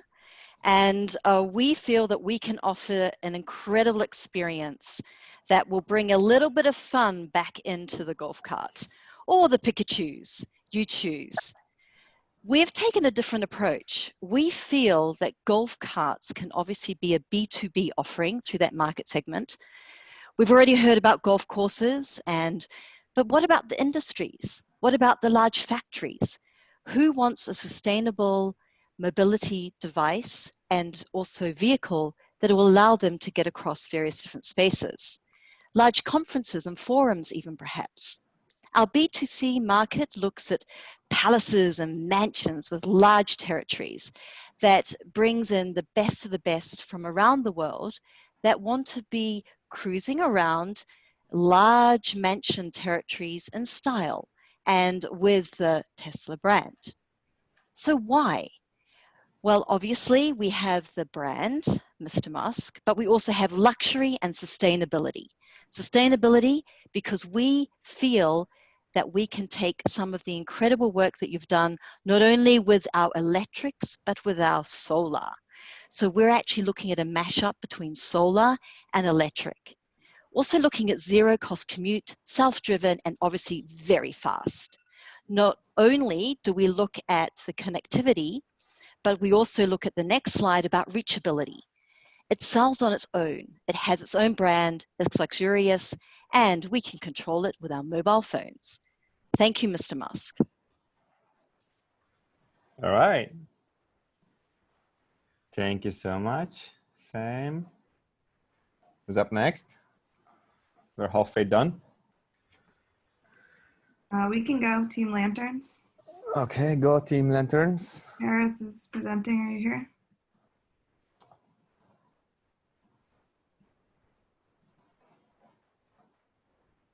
Paris, are you going to present or I'll just do it? Okay, Team Lantern presents Flamin'. I love this. We believe that golf carts should be a fun part of the golfing experience, not just transportation. So we have created a biohazard model, which is fast and fun golf carts that are COVID-free. We are targeting all our golf carts B2B to tourists, skating communities, golf carts, all of these things. And how we have a lot of marketing ideas, but our main idea is to have Elon start a Twitter battle with Donald Trump. So these are our magnet words: adorable, astounding, authentic, and of course, Musk. Our expected sales in the first month will be 100,000 units. The second month will be 200,000 units. And in 5 years, we will be on the Mars golf course, and we will be their #1 sponsor. Please pre-order now. All right. Thank you, Team Lanterns. Who's up next? We have 6 more teams. Yeah, I think Trailblazers are ready. Okay, Trailblazers. Oh, I can't do it. I'm just laughing. Okay, share my screen. All righty. Okay. So, we want to present today to our ultimate meme lord, Elon Musk, and we think that golf carts are absolutely the future, at least until we conquer Mars. So, we've decided that we want to cater to seniors. We want to start with golf carts that aren't even for golf. And Elon, this actually makes sense because I think a lot of times we hear, oh, Tesla, yeah, that giant golf cart. But now you did it. So what are we going to do? Brandy got drunk. How is she supposed to drive home from bridge? Enter her autonomous golf cart. Not only is this golf cart going to help Granny, it's going to last longer than her. It's going to improve the environment so that the Earth is around after she's gone, just in case Mars needs more time, obviously. But while she's around, we're going to safely take her home. So how are we even going to reach these seniors? Well, seniors actually have a little bit more health problems. That's just a fact of life. So we're going to provide emergency services when needed and transport them where they need to go. And sometimes grandpa or grandma needs to get home. We're going to make sure that we are able to provide that simple process. And then, seniors need to connect. And once this whole COVID thing is over, they are starved for social connection. So we're going to drive our bridge groups around to connect with each other. And obviously, the people we drive are going to win. We're going to drive them at night because night vision is not the elderly's strong suit. And we're going to upsell them to purchase other Tesla vehicles for autonomous consumption. All right. Thank you, Team Trailblazers. Any questions? I think we're good. All right, who's up next? Magic's ready. Magic. All right, let's do this. All right. Sanat or Tushar, please put the slide on.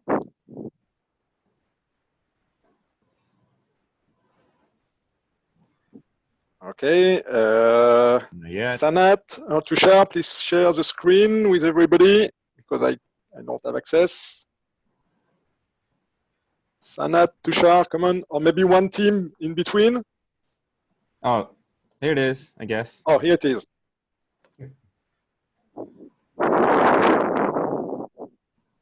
Okay, first slide. First slide, back up. Yep. Let's start. Hi everybody. Hi everybody. We brought you sustainability revolution through electric vehicles. We were the first, we were the pioneers. You recognize that. We have now merged with Solar City, so we bring you more sustainability, but this is just the beginning of the story. Next slide. In the same way, next slide please. In the same way we brought you so far, we are ready now to bring you to another revolution. Join us in the shared economy for more sustainability with autonomous, ubiquitous electric vehicle. First, because the law forbids it on main road in most countries, in gated communities and specific sites, such as golfs, university campuses, gated communities, hospital campuses, large campuses, and soon everywhere as a regulation will allow. Join us in this new revolution for more sustainability. All right. Thank you so much. This was Team Magic. And who's up next? We have 4 more teams. Come on, Tornadoes.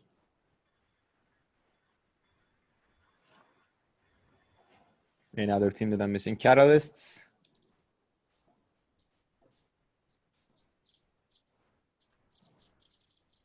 Come on, Angels. Carl, we're good? Marie, Tornadoes? Mary? Sorry. I didn't realize that you guys started. Okay, my bad. All right, can you? No problem. I'm just gonna share my screen. Or let's have Catalysts after Tornadoes. Okay, Please cool. be ready. And Angels after. Angels are also ready. I was muted, sorry. Oh, okay. There's one more team that I'll figure that out. Okay, Tornadoes.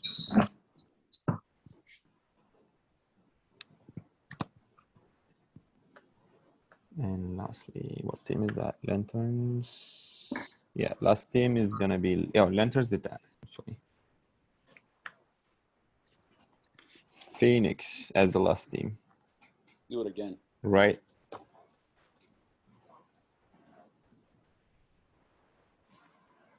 All right, if Angel's ready, we can just jump to Angels. And we can have Tornadoes after. I'm ready in a minute, so if anyone can Okay, can I actually present, Rati? Because I yeah, let's do it. Yeah, please do. All right, let's do it. Tornadoes. All right. Awesome. Okay, so hi everyone. This is not loading here. Just give me a second. It was ready, right? That's so good. Team Tornadoes, by the way, for judges. I'm representing Team Tornadoes, and today we want to present to you Space Caddy. So what is Space Caddy? Well, it's the first flying golf cart. We're focusing on B2B golf clubs where the tech-savvy, wealthy players go, and also for the B2C who want to acquire their own golf carts. So we also focused on potentially starting with islands, such as the Catalina Highland in Ireland, which is a place where you cannot drive with big vehicles. So that could be a great start to start promoting. In terms of features, we have the possibility to fly. We also have 360 sensors, which directly gets the car to park and drive on its own. And we have cloud backend, MicroCloud, which is the company started by Simon in our team, which helps to have a fast and reliable synchronization of all personal data. So you can take with you your contacts, your Spotify playlists, and many other things. And other than that, it apparently hoovers the golf course, which keeps everything clean and risk-free. So why should you work with us? Well, it's a futuristic experience. We take care of sustainable production, and we make sure that everything is solar powered to make sure that there is no problems. We also improve the overall performance of the golf carts. We can go fast and we can drive and fly and do whatever you want. In terms of promotion to our consumers, we want to take care of direct sales. We also want to make Elon Musk a golf player, shoot a campaign with him and top golf athletes, have a brand ambassador program with Tiger Woods and many more. participate to all the big golf exhibitions and shows, advertise through luxury partnerships with sustainable luxury holidays, for example, have several live presentation and exhibition, and also shoot a golf cart documentary with Elon Musk and Tiger Woods on a flying trip about sustainable, futuristic,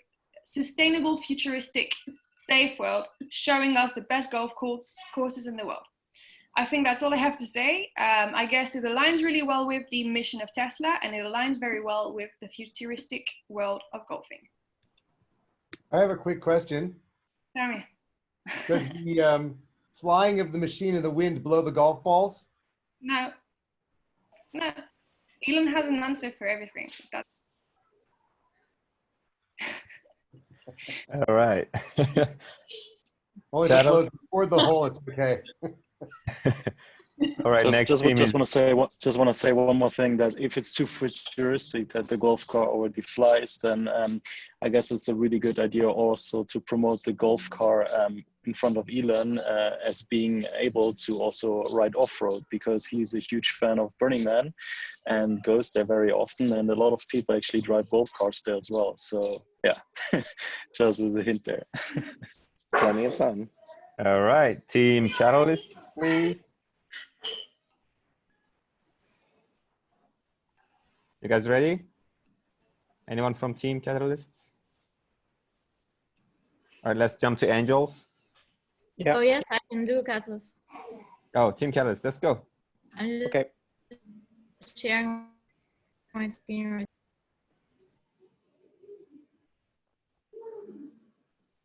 right. Do I start? Yep, whenever you're ready.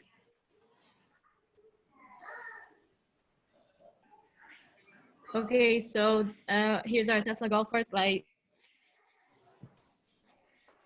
golf course owners and country club owners, who the carts are going to be more useful for the customers to use. And focusing on the safety and having a lot of exclusive technology to make it safe for everyone to use. So how will we reach them? We're going to be sponsoring large golf tournaments such as the US Open, and we're gonna sponsor a lot of popular golf players so they can help us reach a wider audience. Golf carts are going to minimize the liability and risk that golf course owners endure every day,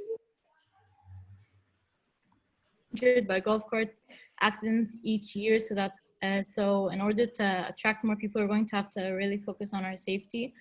To rid of potential lawsuit, so you can buy a Tesla golf cart that will ensure your safety while it drives you around the course, so it's automatic. You don't have to worry about not being able to drive.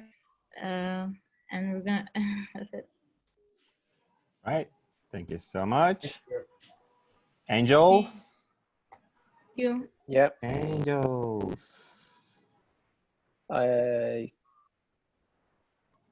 All right, Carl, stage is yours.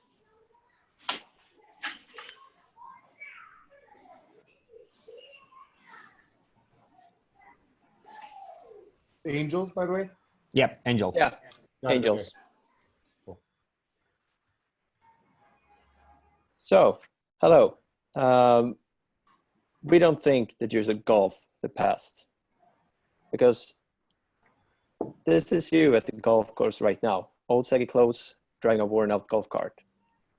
Well, this could be you, because the future of golf is already available through the Tesla Model G Cybercart, full packed with drone control. Are you impressed yet? Well, of course, as all of our other vehicles, it's a zero emission. It charges through a solar powered roof, so you don't need to plug it in. And it comes with a touch screen with AR apps for golfing, finding out distances, ordering beverages, and also point to go on the map, so you have a self-driving golf cart. And the premium feature includes a drone for easy hole overview and for fetching refreshments. And the key message here is that Tesla will once again accelerate the world's transition to sustainable energy. We're now doing it by addressing one of the largest sports in the country.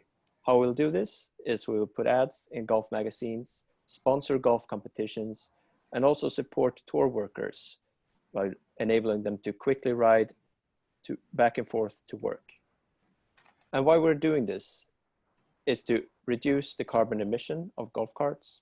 You have an upsell opportunity for current Tesla customers. And of course, making golf carts autonomous is also a safety reason for people on and off the courts. It's convenient, and since you're already a Tesla owner, you should have the bragging rights on the golf cart as well. So that's why we're targeting you, a Tesla owner who lives on or around the golf course, in a country club or in a community with a golf course. We also will sell this to luxury resorts and to millennials and Generation X who are new to golf but looking for that exceptional experience. Thank you. Thank you so much. And last team is Phoenix. Team Phoenix. Yes, I can present. Wow, Dennis, you're supposed to go first, and you. Yeah. We want Awesome. everyone else to go first, so we can. All right, let's do this. How do we get the PowerPoint up on the screen? So there's a green button below in the middle, says yeah. share screen.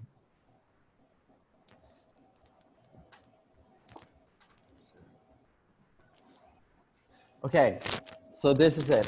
This is the new Tesla golf cart, and our market segment is obvious in golf. It's a high net worth, like Tim Draper, an investor who has these big connections with other investors who can go out and brainstorm business idea to play golf. And, you know, the why, we're gonna keep it similar as what Tesla has. We don't want to change their mission, which is accelerating the transition to sustainable energy, really the respect to the environment. How we're gonna do this is we're gonna try to have the future of noise pollution, noise canceling golf carts, and secondly, we're gonna have a low cost, next generation fairway ride without wheels, which is the third step. And this is really reimagine silence golf carts that can improve a golf experience. And how we're gonna reach the audience is really through golf events and the big golfing tournaments around the world. Just a quick, here it's a future version of how it's gonna be, to have a noise canceling, quiet, and respect the golf experience more with no gasoline golf carts, no sound, and also no wheels for the cars. And the golf carts is a high network individuals. And if, as you probably know, most business deals are made on a golf course, actually not in business offices. So it's a pretty good, and the future vision for 2030 is thinking big, as Elon Musk always do. And it's not really rocket science for Elon Musk. So here we go. This could be possible on Mars. All right. Have fun. Thank you. All right. Thank you so much. I think that was all. All right. Now, do you guys want to say anything before I put you guys in the room to decide winners?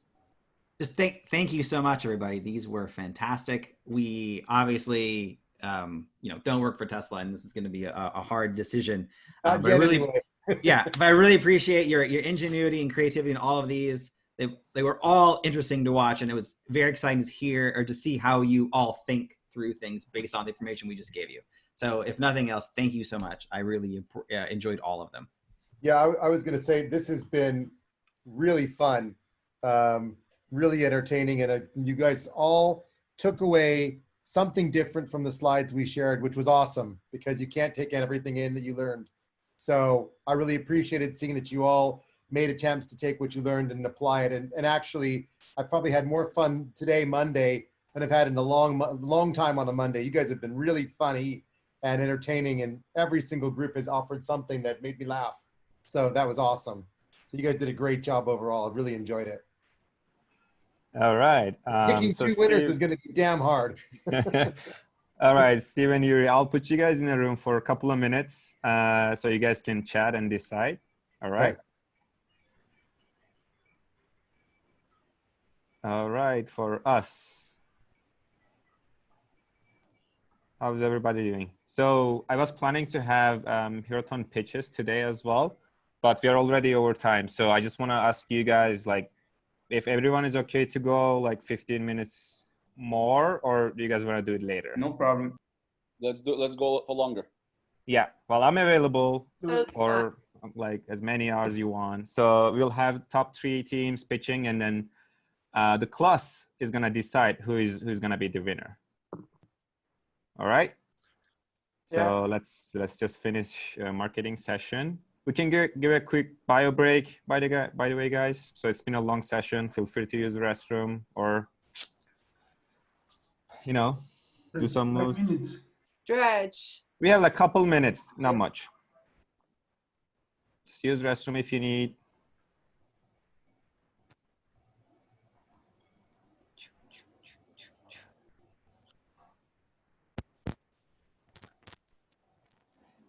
Hey Fatih, I have a question. What's up? That's okay. Is there any? I've heard the Hero City has some kind of a open day on July 30th. Yeah, I told you that. Yeah, you told me that. Yeah, that's July 30th. So like, or is there any chance to go up there before that? Because I'm this week and next week. I have time to... talk with Deborah. Okay. Yeah, she's your person. Thank you. Deborah at Draper University. I'll type it here. Is there people because I've heard it's like co-living place, right? Could you even stay? It's at both like DU and Hero City. Both are like Draper University and our co-working space Hero City. They're having open house on July 30th. And I don't know much about logistics of that day because I run programs, they do those. So email her or you can Slack her. She's also part of our Slack as well, Slack workspace. You can send a message on Slack as well. Are you there right now, or are you back in Turkey? I'm back in Turkey right now. How is the whole COVID-19 in Turkey? Well, it's been as other countries, not good. You know, not good. Yeah. So we'll see. Hopefully it's gonna be over soon. Yeah. For everyone. Are you guys reopening yet in Turkey? Because some countries already are reopening. Partially. So flights from US to US, those are open. UK open, but rest you can just go anywhere, or you can come from anywhere. You can come to Sweden. We never closed. Yes, Sweden. Well, that's part of European Union, I guess, right? Yeah.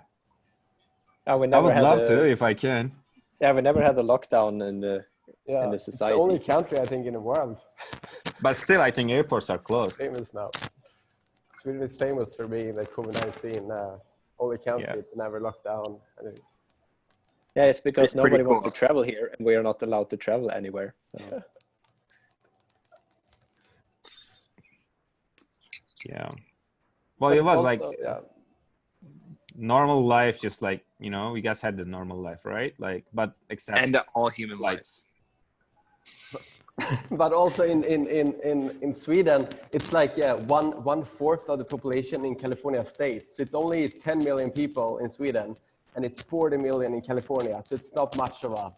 Everyone is kind of social distancing in a way already in Sweden, in a lifestyle. The most introverted country in the entire world. Where are you from originally? What? Where are you from originally? Yeah, Sweden. Sweden? Oh. But I'm in California right now. I know. Yeah. All right. Dennis, your microphone, I think, is dying. It crackles a lot. Just letting you know. Yeah. Oh, my bad. No, I mean, might be just like dying or something. Might be the switch or whatever. I don't know. Up to you. But yeah.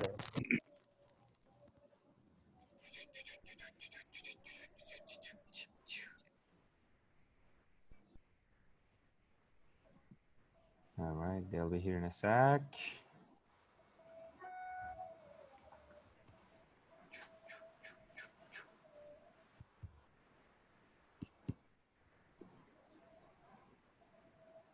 Fatih, where are you located? I am in Turkey. Oh. Right now, yep. Just down the road from Romania, huh? Yes, we're close, we're neighbors. Yep. So are you based there permanently or just because of COVID? It's mostly because of COVID. Are you normally out of the SFO somewhere, or? Well, I'm in between US and Turkey, but I was visiting my family back in December last year. Got locked down. So, yeah. And then everything started and decided to stay because US wasn't really the best place to go from here. I see. Yeah. And our physical sessions got canceled. So, without those, without we having like physical sessions. Do you intend on keep on doing this virtually, or once you open up, the virtual part goes away? What do you think? I don't think virtual is going to go away. We'll do virtual sessions. But our hero training session, our original session is basically, has a lot of value. I don't think we're going to like cancel that permanently or something. Yeah. But we'll add virtual sessions for sure in the future. Yeah. Yeah, we're adding like more virtual programs for next months. Yeah, virtual sessions are really good for international, and spreading. Yes, it makes everything easier, but also, we also have different values for physical programs as well. So we can't just, change that. But I think we'll combine. Yes, it's just next one. So. Yeah. That's the plan for now, and looks like, flights are going to, international flights, it's not going to happen till September for sure. We should have a Draper plane to bring all the entrepreneurs. Yeah. Well, that's not hard. It's just like borders. That's the problem. Yeah, private planes, you can do it. We can do it. We can do that. That's not a big deal. The parents of some friends of mine just flew from Belgrade straight to New York. No restrictions. Serbia just picked up some flights, Belgrade, New York, and since they're not in the European community, they're open, so you don't have to change airports anywhere. And then from New York, you go wherever you want. Yeah. Yeah. The virtual classes like this is a good entry point for the physical one. It's just to dip your fingers into. Yeah. Absolutely. Yeah, for this level, I think it's okay. But like if you want to do something more complex, more engaging, that might be a little bit complicated. Yeah, no, it's gonna have to be physical. Yeah. Just like boxing. It's fun virtual, but it's actual more entertainment physical. But more people box on the video games than in real life. Yeah. Because they don't have to work hard for it. The thing with virtual encounters is just to have everyone in a good time zone to work in a specific time and then connect every day. I believe that this will make the team work on whatever, on any challenge if the time zone helps.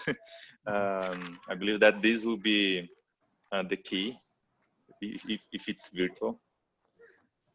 Yeah, I think time zone is, our team is struggling with the times too. So yeah, America time zone or European time zone. Out of curiosity, is there any reason why, why you arrange the teams? Do you arrange them by time zone, or do you arrange them like by alphabetical order by your, name, or how they are arranged? That's my curiosity, because a lot of people brought it up. They were all teams, you mean? Yeah, when you arrange teams, because our teams are completely diverse. Diversity is the main point of organizing you teams. just roll the dice or something, or you arrange No, it's not rolling a dice. We have like some algorithms that we use every session, and again, the main thing is diversity. I see. So we are planning check, we're not having same two things, like same two countries, if possible, of course. Not different countries, different genders, different expertise, different industries, maximum diversity. That's our point. This is good, Fatih. In terms of the diversity is always important, right? It brings innovation and make you think outside the box. So maybe this should be the main component of the decision, and the second one should be the time zone, because it would help a lot to conclude Well, tasks. you know us, like, I think you learned about DU a little bit. So we love challenging our students. So that's part of our challenge as well. I agree with you. You need to find a way to work together even in different time zones. We thought about like organizing sessions based on time zones. That's something that we can do in the future. Like fundamentals of entrepreneurship, like happening 8 a.m. and I don't know, 8 p.m. One for this time zone, one for this time zone. We can do that in the future. That's part of our plan. And entrepreneurs have to take a lot of sacrifices. For me, time zone, waking up at 3 o'clock in the night just to be in a session, that would be the smallest sacrifice that I would have to do for my company. All right, Steve and Yuri, they're back. Do we have the final decision? We could have spent another half an hour doing this, I tell you. You guys it was a serious debate between the two of us. It was hard. It was hard because there were a lot of different parameters that you guys each threw at us to consider. Yeah, from we were vague on purpose too, so that even made things a little more complicated in our discussions. All right. What I will say, the way we felt was everyone was a winner because they had something special. But we did pick a runner-up and a main winner, and we'll explain why. So you're up with the runner-up and the why. Okay, so runner-up Trailblazers. Specifically because you hit the senior market. So it's part of the work I do a lot with autonomous vehicles. So if you've ever heard of this place called The Villages in Florida, it's 130,000 people, of which there are over 70,000 golf carts. My girlfriend's grandfather used to live there, and they crash into each other all the time. So like this need for senior mobility is a huge thing, and you guys nailed it. And a lot of the there's a few autonomous vehicle companies in Boston right now. One is called Optimus Ride. It looks like a golf cart. So there's a lot of companies in this last minute mile autonomous vehicle area. And so that's what I was thinking about. And so you guys nailed it. And so congratulations. Plus they had the panic button on there for emergency services. Yeah, exactly. Like seriously, like the boomer seniors really need to not drive. And you guys nailed the different elements of what they will need to do with it, which is last minute mile stuff, so they can safely go around without crashing to each other. So congratulations for our runners up Trailblazers. All right, Trailblazers are gonna get a copy. Each team member is gonna get a copy of Be Left Behind. Yep. And what's our second? And they're also, each of them will be given an opportunity to have a consultation with Yuri and me on their own individual businesses that they're launching. That's so awesome. They have to reach out to us and let us know which team they were in and send us an email at authors@beleftbehind.com. And we will schedule time with every single individual and their team at whenever they like. So the winner, I tell you, Yuri and I debated this a while. We've really down to the last 5 seconds. The winner was Angels. And I'll tell you why. I'm a golfer too. So what you guys did was you really nailed it on the whole kind of the golfer's experience, not just the fact that it was autonomous and self-driving. And I know a couple of you guys also talked about, verifying the distance front to the hole, but it was just the whole idea of having the drone, having the top-down view that would be able to kind of go up ahead and find your golf ball, figure out what's going on, call for refreshments, the touch screen, the solar power, the zero emissions was also great. The mixture of target audiences, because I'm not a millennial, but I golf enough, and I know be golfing in Florida, you get these digital displays that tell you when the weather's going bad and when to go back to the golf club, but that's about it. It's really limited. And this just took it to a whole new level for I want one now to golf with, because you guys just covered a whole range of things that would make the golf experience really unique. And your targeting around the specifics within the golfing community was really good. There's always more you guys could all have done, but for the amount of time you had, it was awesome. So congratulations, Angels. Wow. You guys win the same prize. All right, good job. Carl. All right, anything you guys want to say before we end? Yuri and Steve, thank you so much. course. No, just again, thank you everybody for sticking with us in this hour, or actually 2.5 hours. It's been an absolute pleasure to chat with you today. Again, so I know Steve and I put our contact information in there and also on LinkedIn. So please feel free to reach out to either of us or both of us, and we would happy to help you with your project. Yeah, send us a LinkedIn request and just let us know you're from Draper U, and of course we'll connect with you guys. Those of you who want, do send us an email when you're ready for a free consultation. And Yuri and I, we do this for a living, so we're happy to help you guys. If anybody else wants help with their project, you can email us anyway, and we'll see what we can do to help you. But good luck to all of you with your startups and with the rest of Draper University. And thank you as well for the time. It's been a real pleasure and a lot of fun. All right, let's give a big applause to Yuri and Steve, guys. Thank you so much. Thank you so much, Yuri and Steve. We have a little bit of activity that we need to do. Feel free to log off. So we're going to be here for another approximately 15 minutes. But thank you so much. You guys are great. Thank you. And yeah, also, Faith, there was a list of questions that we know didn't get answered. So feel free to just compile all of them with the individuals who sent them. Absolutely. And we can reply back to all of them. Absolutely. I'll do that. Thank you so much. Thanks, everybody. Thanks, everybody. All right. Let's go back to Heroton, and we'll do this hopefully quick, guys. So our team gathered together yesterday, and we, like go over all the Heroton submissions. And I think, well, this Heroton was one of the best Herotons that we had, especially for online program. We ended up having 3 teams pitching today, and the class is gonna decide who the winner gonna be. All right. So this is not in order, and first team presenting and being top 3 is, this is not in order again, Team Magic. Anyone from Team Magic? Yes, that is here. But again, I don't have the slides. So thank you for that. Thank you, the team. So could someone, Tushar or Sanat, go through the deck, please? If we can do a quick pitch so class can understand what you guys sure. did. Yes, Anyone so from let Magic? me... Feel free to unmute yourself. Could you, Fatih, possibly you could bring the slides because you have the deck, right? I have it. I can do it. Yeah, that'd be cool. Yep, no problem. But who are the other teams, though? Real quick. We'll see. Let's hear. Okay, excellent. So Fatih, if you could indeed move, I'll do it short, but it would be great to have the slide because Tushar behind the slide was just so great. All right, let's do it. And possibly could you start with the intro video, which is just 20 seconds? This one? The video, the first video, just the first video. One sec. Well, this has some voice. Let me share again. All right. Intro video. Thank you.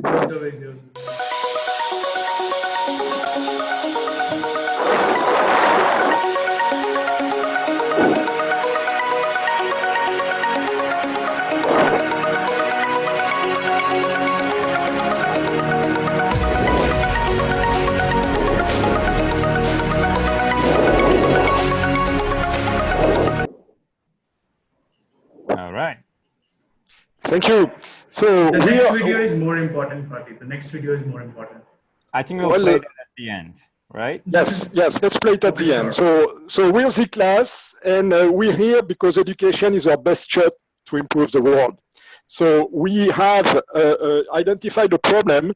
Look, I mean, either you come out from school not that long ago, or you have kids and you find out that the activity actually didn't change for a long time. So there's really a need for more engaging content. And the quote I like best is from UNICEF, taking care of education throughout the world. It says that worldwide, there are more non-learners in school than out of school. So basically, we got to do something. I mean, education methods have not changed in a very long time. Okay, let's move on. We have made a survey out of different countries, US, South Africa, Egypt, and France.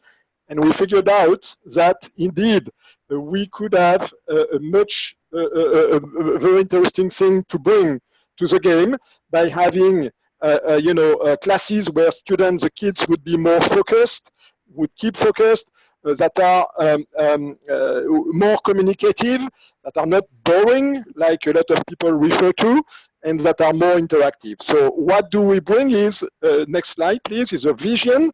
What we bring is the possibility for basically have a user-friendly and interconnected educational experiences throughout the world. So between students and educators, but across countries, by having links and exchange programs between schools, classes, and individual students throughout the world. Of course, using the best of technology, like Lightning VR, WebXR, but what we want to do, the vision is to bring back humans and human connections at the center of education. Okay? So we can skip the business model desirability because we talked about it. The feasibility, actually, just a couple of words here. We have big organizations dealing on education, such as UNICEF, but we have also a lot of content providers, which are just great, like VAT from India, that helped us on this preparation. And so what we want is more human contact by interconnecting different schools from developed countries with schools from developing countries. We do want to target that link with different types of modules, such as the one you have. So this is a prototype. Of course, this is e-based, and that would enable kids from 5 to 24 to go either from home or from school, because if the kids don't have access to internet or a computer at home, there's certainly a much better chance that they have at school. And even if the classes must be, half size because of the COVID-19, and the COVID-19 will not last forever, the interrelation we want to build between schools across countries will last forever. Next slide, please. So this is an example of the what we could provide. Please come back one. That would be the backward design. So which is just one example of content we could provide. For instance, for the unschooling students of the world.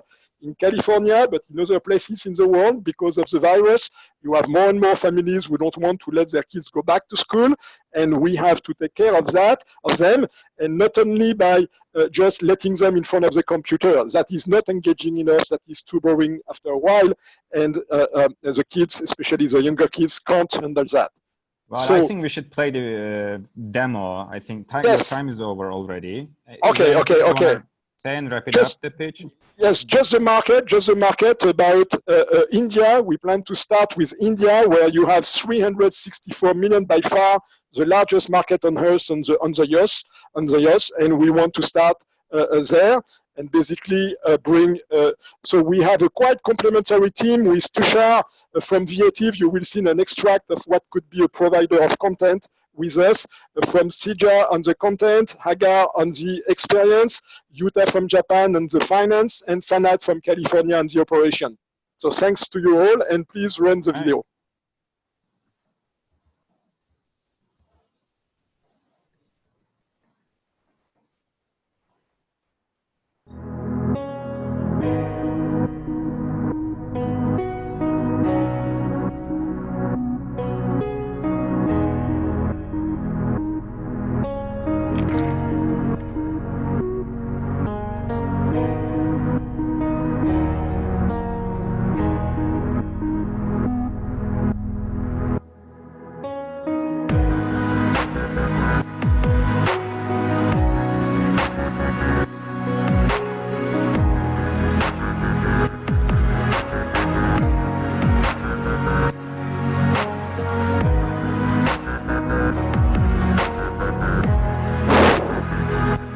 So if you could.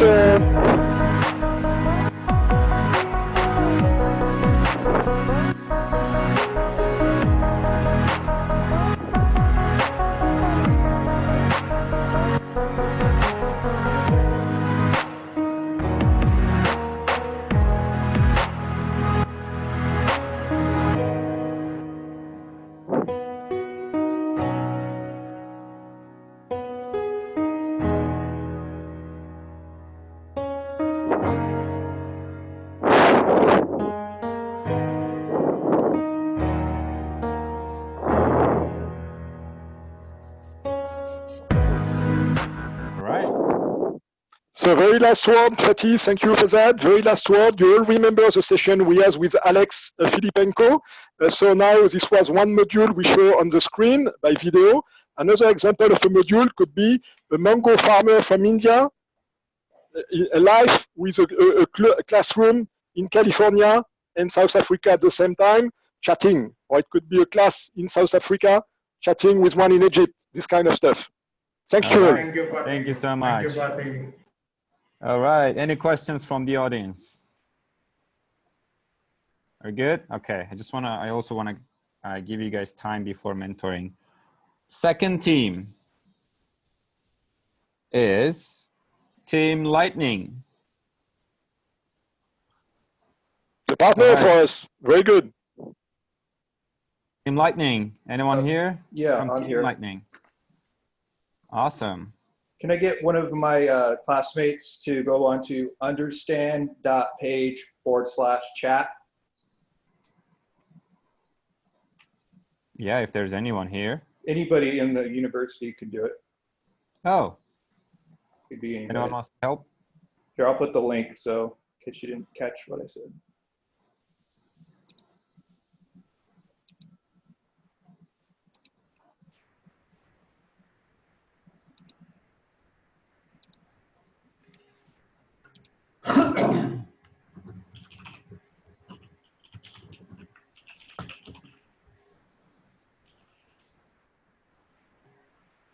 Someone can go to that link right there and then just choose your avatar. And then I'm going to do a screen share if it's possible. Am I allowed to share my screen here? Yeah. Okay. Go ahead.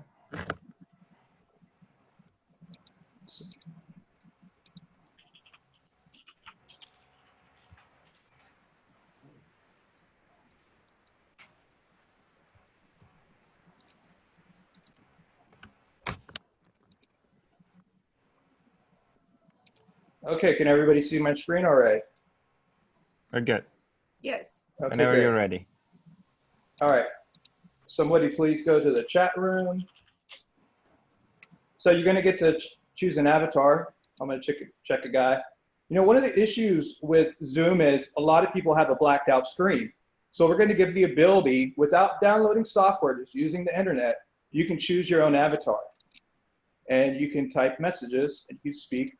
And you know, as we go on, we're going to add the same features Zoom has. We're just going to make it better.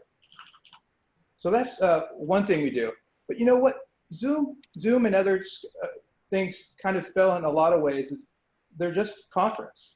Well, we took it a step further. We said, why not make it a study guide too? So to make it more interactive and more fun for people, you can swipe through different cards. You can like things. Let's say you're having an issue with a topic. You can like it. You can comment on it. And there's no login required. So this is complete freedom. For me, there's nothing more frustrating than downloading 10 apps and 10 software programs that all just don't do what I want to do. So the next thing is a teacher can create a quiz. Really simple. Just type in what you want and hit submit. It's all dynamically created with the same technology that Facebook uses, which is React. But wait, there's even more. There's a way to create images and slides all within this web-based app. And we're going to offer these for free because they're for the environment. Anything that's eco-friendly will be free. And if you use commercial pictures, those will be pro content, and you'll have to pay $9.95 subscription. That's how we propose to make revenue. And if you're not aware of Canva, they're a unicorn company, one of the few in Australia that built a system similar to this. And you can add images pretty simply, change the color, move it around. But wait, there's more. You can also take a quiz. So if you've ever been in Kahoot, which is huge in universities, you can get quizzed and it'll tell you, like, so what creates the most oxygen on Earth? Well, a lot of people think it's trees, but it's actually phytoplankton. And as you see, there's a green box up in the corner. So there's all this in one app, and want to drive home, there's also a virtual reality element. So you can go in and be interactive and show the slides in a VR environment. So that basically sums it up. Thank you for listening. All right, thank you so much. Any questions from the audience? Nope. All right. Last team, third team of top 3 is Team Quasars. Yeah. Anyone from Quasars? Let's do it. Let's do this. Okay. I'll share my screen, I guess.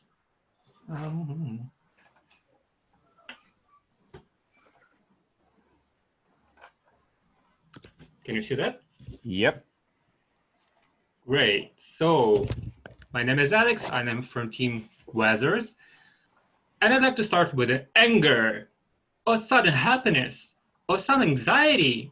Actually, I don't know. I cannot even control my emotions these days. And I cannot even handle to put it into words. That's the problem that we're trying to tackle. As we know, this is a stress during these days and causing our mental health deteriorating. But we decided to bring our powers into solving this solution. But beforehand, we needed to understand whether it's needed within our market. So we launched a survey that covered at least 120 people. And half of them already said that, okay, they have some difficulties with sharing their experiences in words, sharing their emotions in words. So 60% of people asked, would like to connect to their mind and body through some drawing app or doodling app or something like that. What about market, actually? Is it growing? Is it a big deal? Currently, you may see like 10,000 apps in the app stores globally. And the mental health apps are growing rapidly. So for the last quarter, it was over $500,000 revenue they gathered. And it was higher by 30% than previous quarter. And there is a lot of different apps on the market, but none of them are suggesting any solution connected to the drawing that helps people actually express themselves without wording. Here comes Draw Out, the app that actually your art therapy within an app. So here I'd like to show my another screen and show in our presentation. This is our landing page of our website. You can see at drawout.art. It picks out killing features like daily challenges, like you can draw in duo with your friends or loved ones, and actually psychologist support. When you're eager to know what's wrong with you, you can turn to somebody else and ask for help. So here we're gathering our early adopters in this wait list, and so far we got like 15 people drew to our website through our Facebook advertising. And actually we have a pretty working application on iPhone. It's our MVP. You can log in. You can draw whatever you want. Actually, right now, Nick is painting the happy emotion that he's experiencing and what's he feeling. And now AI detects that, okay, he draws something happy, so he's feeling good. But what if somebody else is feeling another way? Maybe someone is in love. Or, for example, he draws hurts. And now AI recognizes it. And you know, you're a loved one and you're okay. And by the way, you see that it can be gathered into vertical diary in the form of diary, so you can go check up your health historically.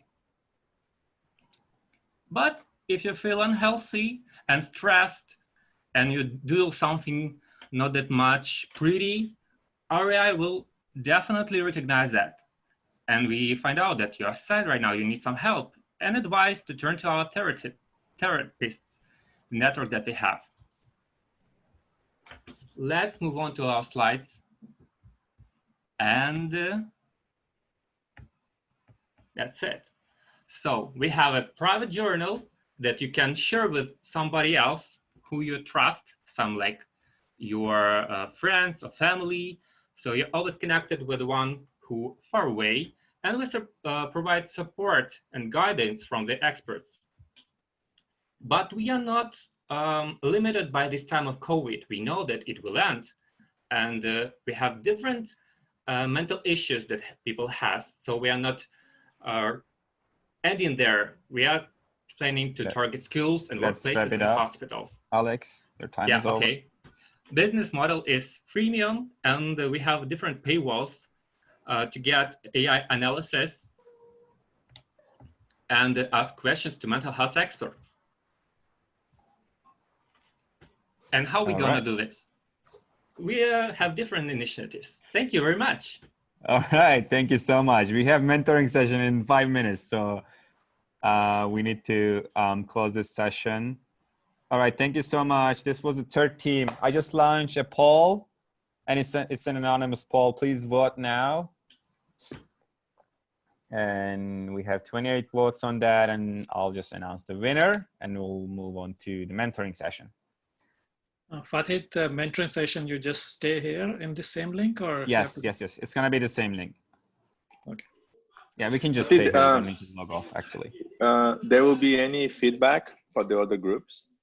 Specific yes, feedback but we don't have time. I have feedback for all of you guys, but the main feedback, so the biggest portion of points was execution and design. So these teams got selected mostly because of that. But I have feedback for each team. I'll share that after session. All right, 45, 44. Let's give 20 more seconds. If you haven't voted already, please vote. It's anonymous, by the way. We have 10 more people.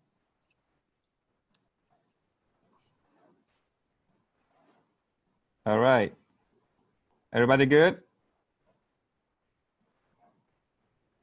So close. If you haven't voted already, please do. Oh, it's equal right now. Okay. We have a tie here. All right, 10 seconds. 8, 7, 6, 5, 4, 3, 2. Oh, it changed. All right, the winner is Team Lightning with 21 votes. Good job, guys. Good job, Team Lightning. All right, thank you so much, all. I know it's been a long session today, and we're gonna be moving to mentoring from here, okay? All right. Share results. And Team Lightning is gonna get 5 points. Second team is Team Quasars. Is gonna get 3 points. And third team, Team Magic, they're gonna get 2 points.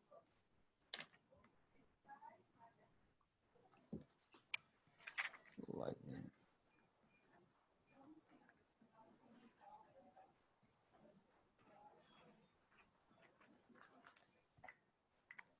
All right, I see some of our mentors here. Hello, everyone.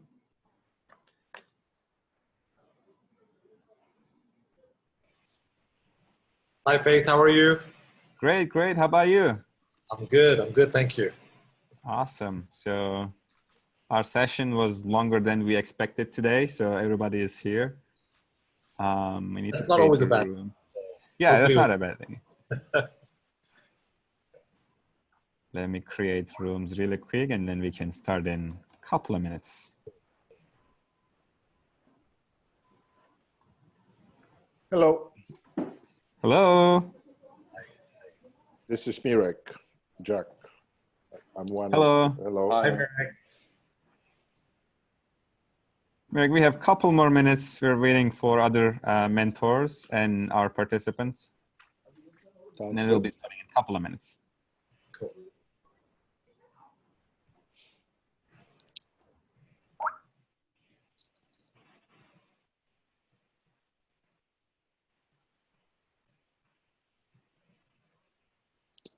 Very good.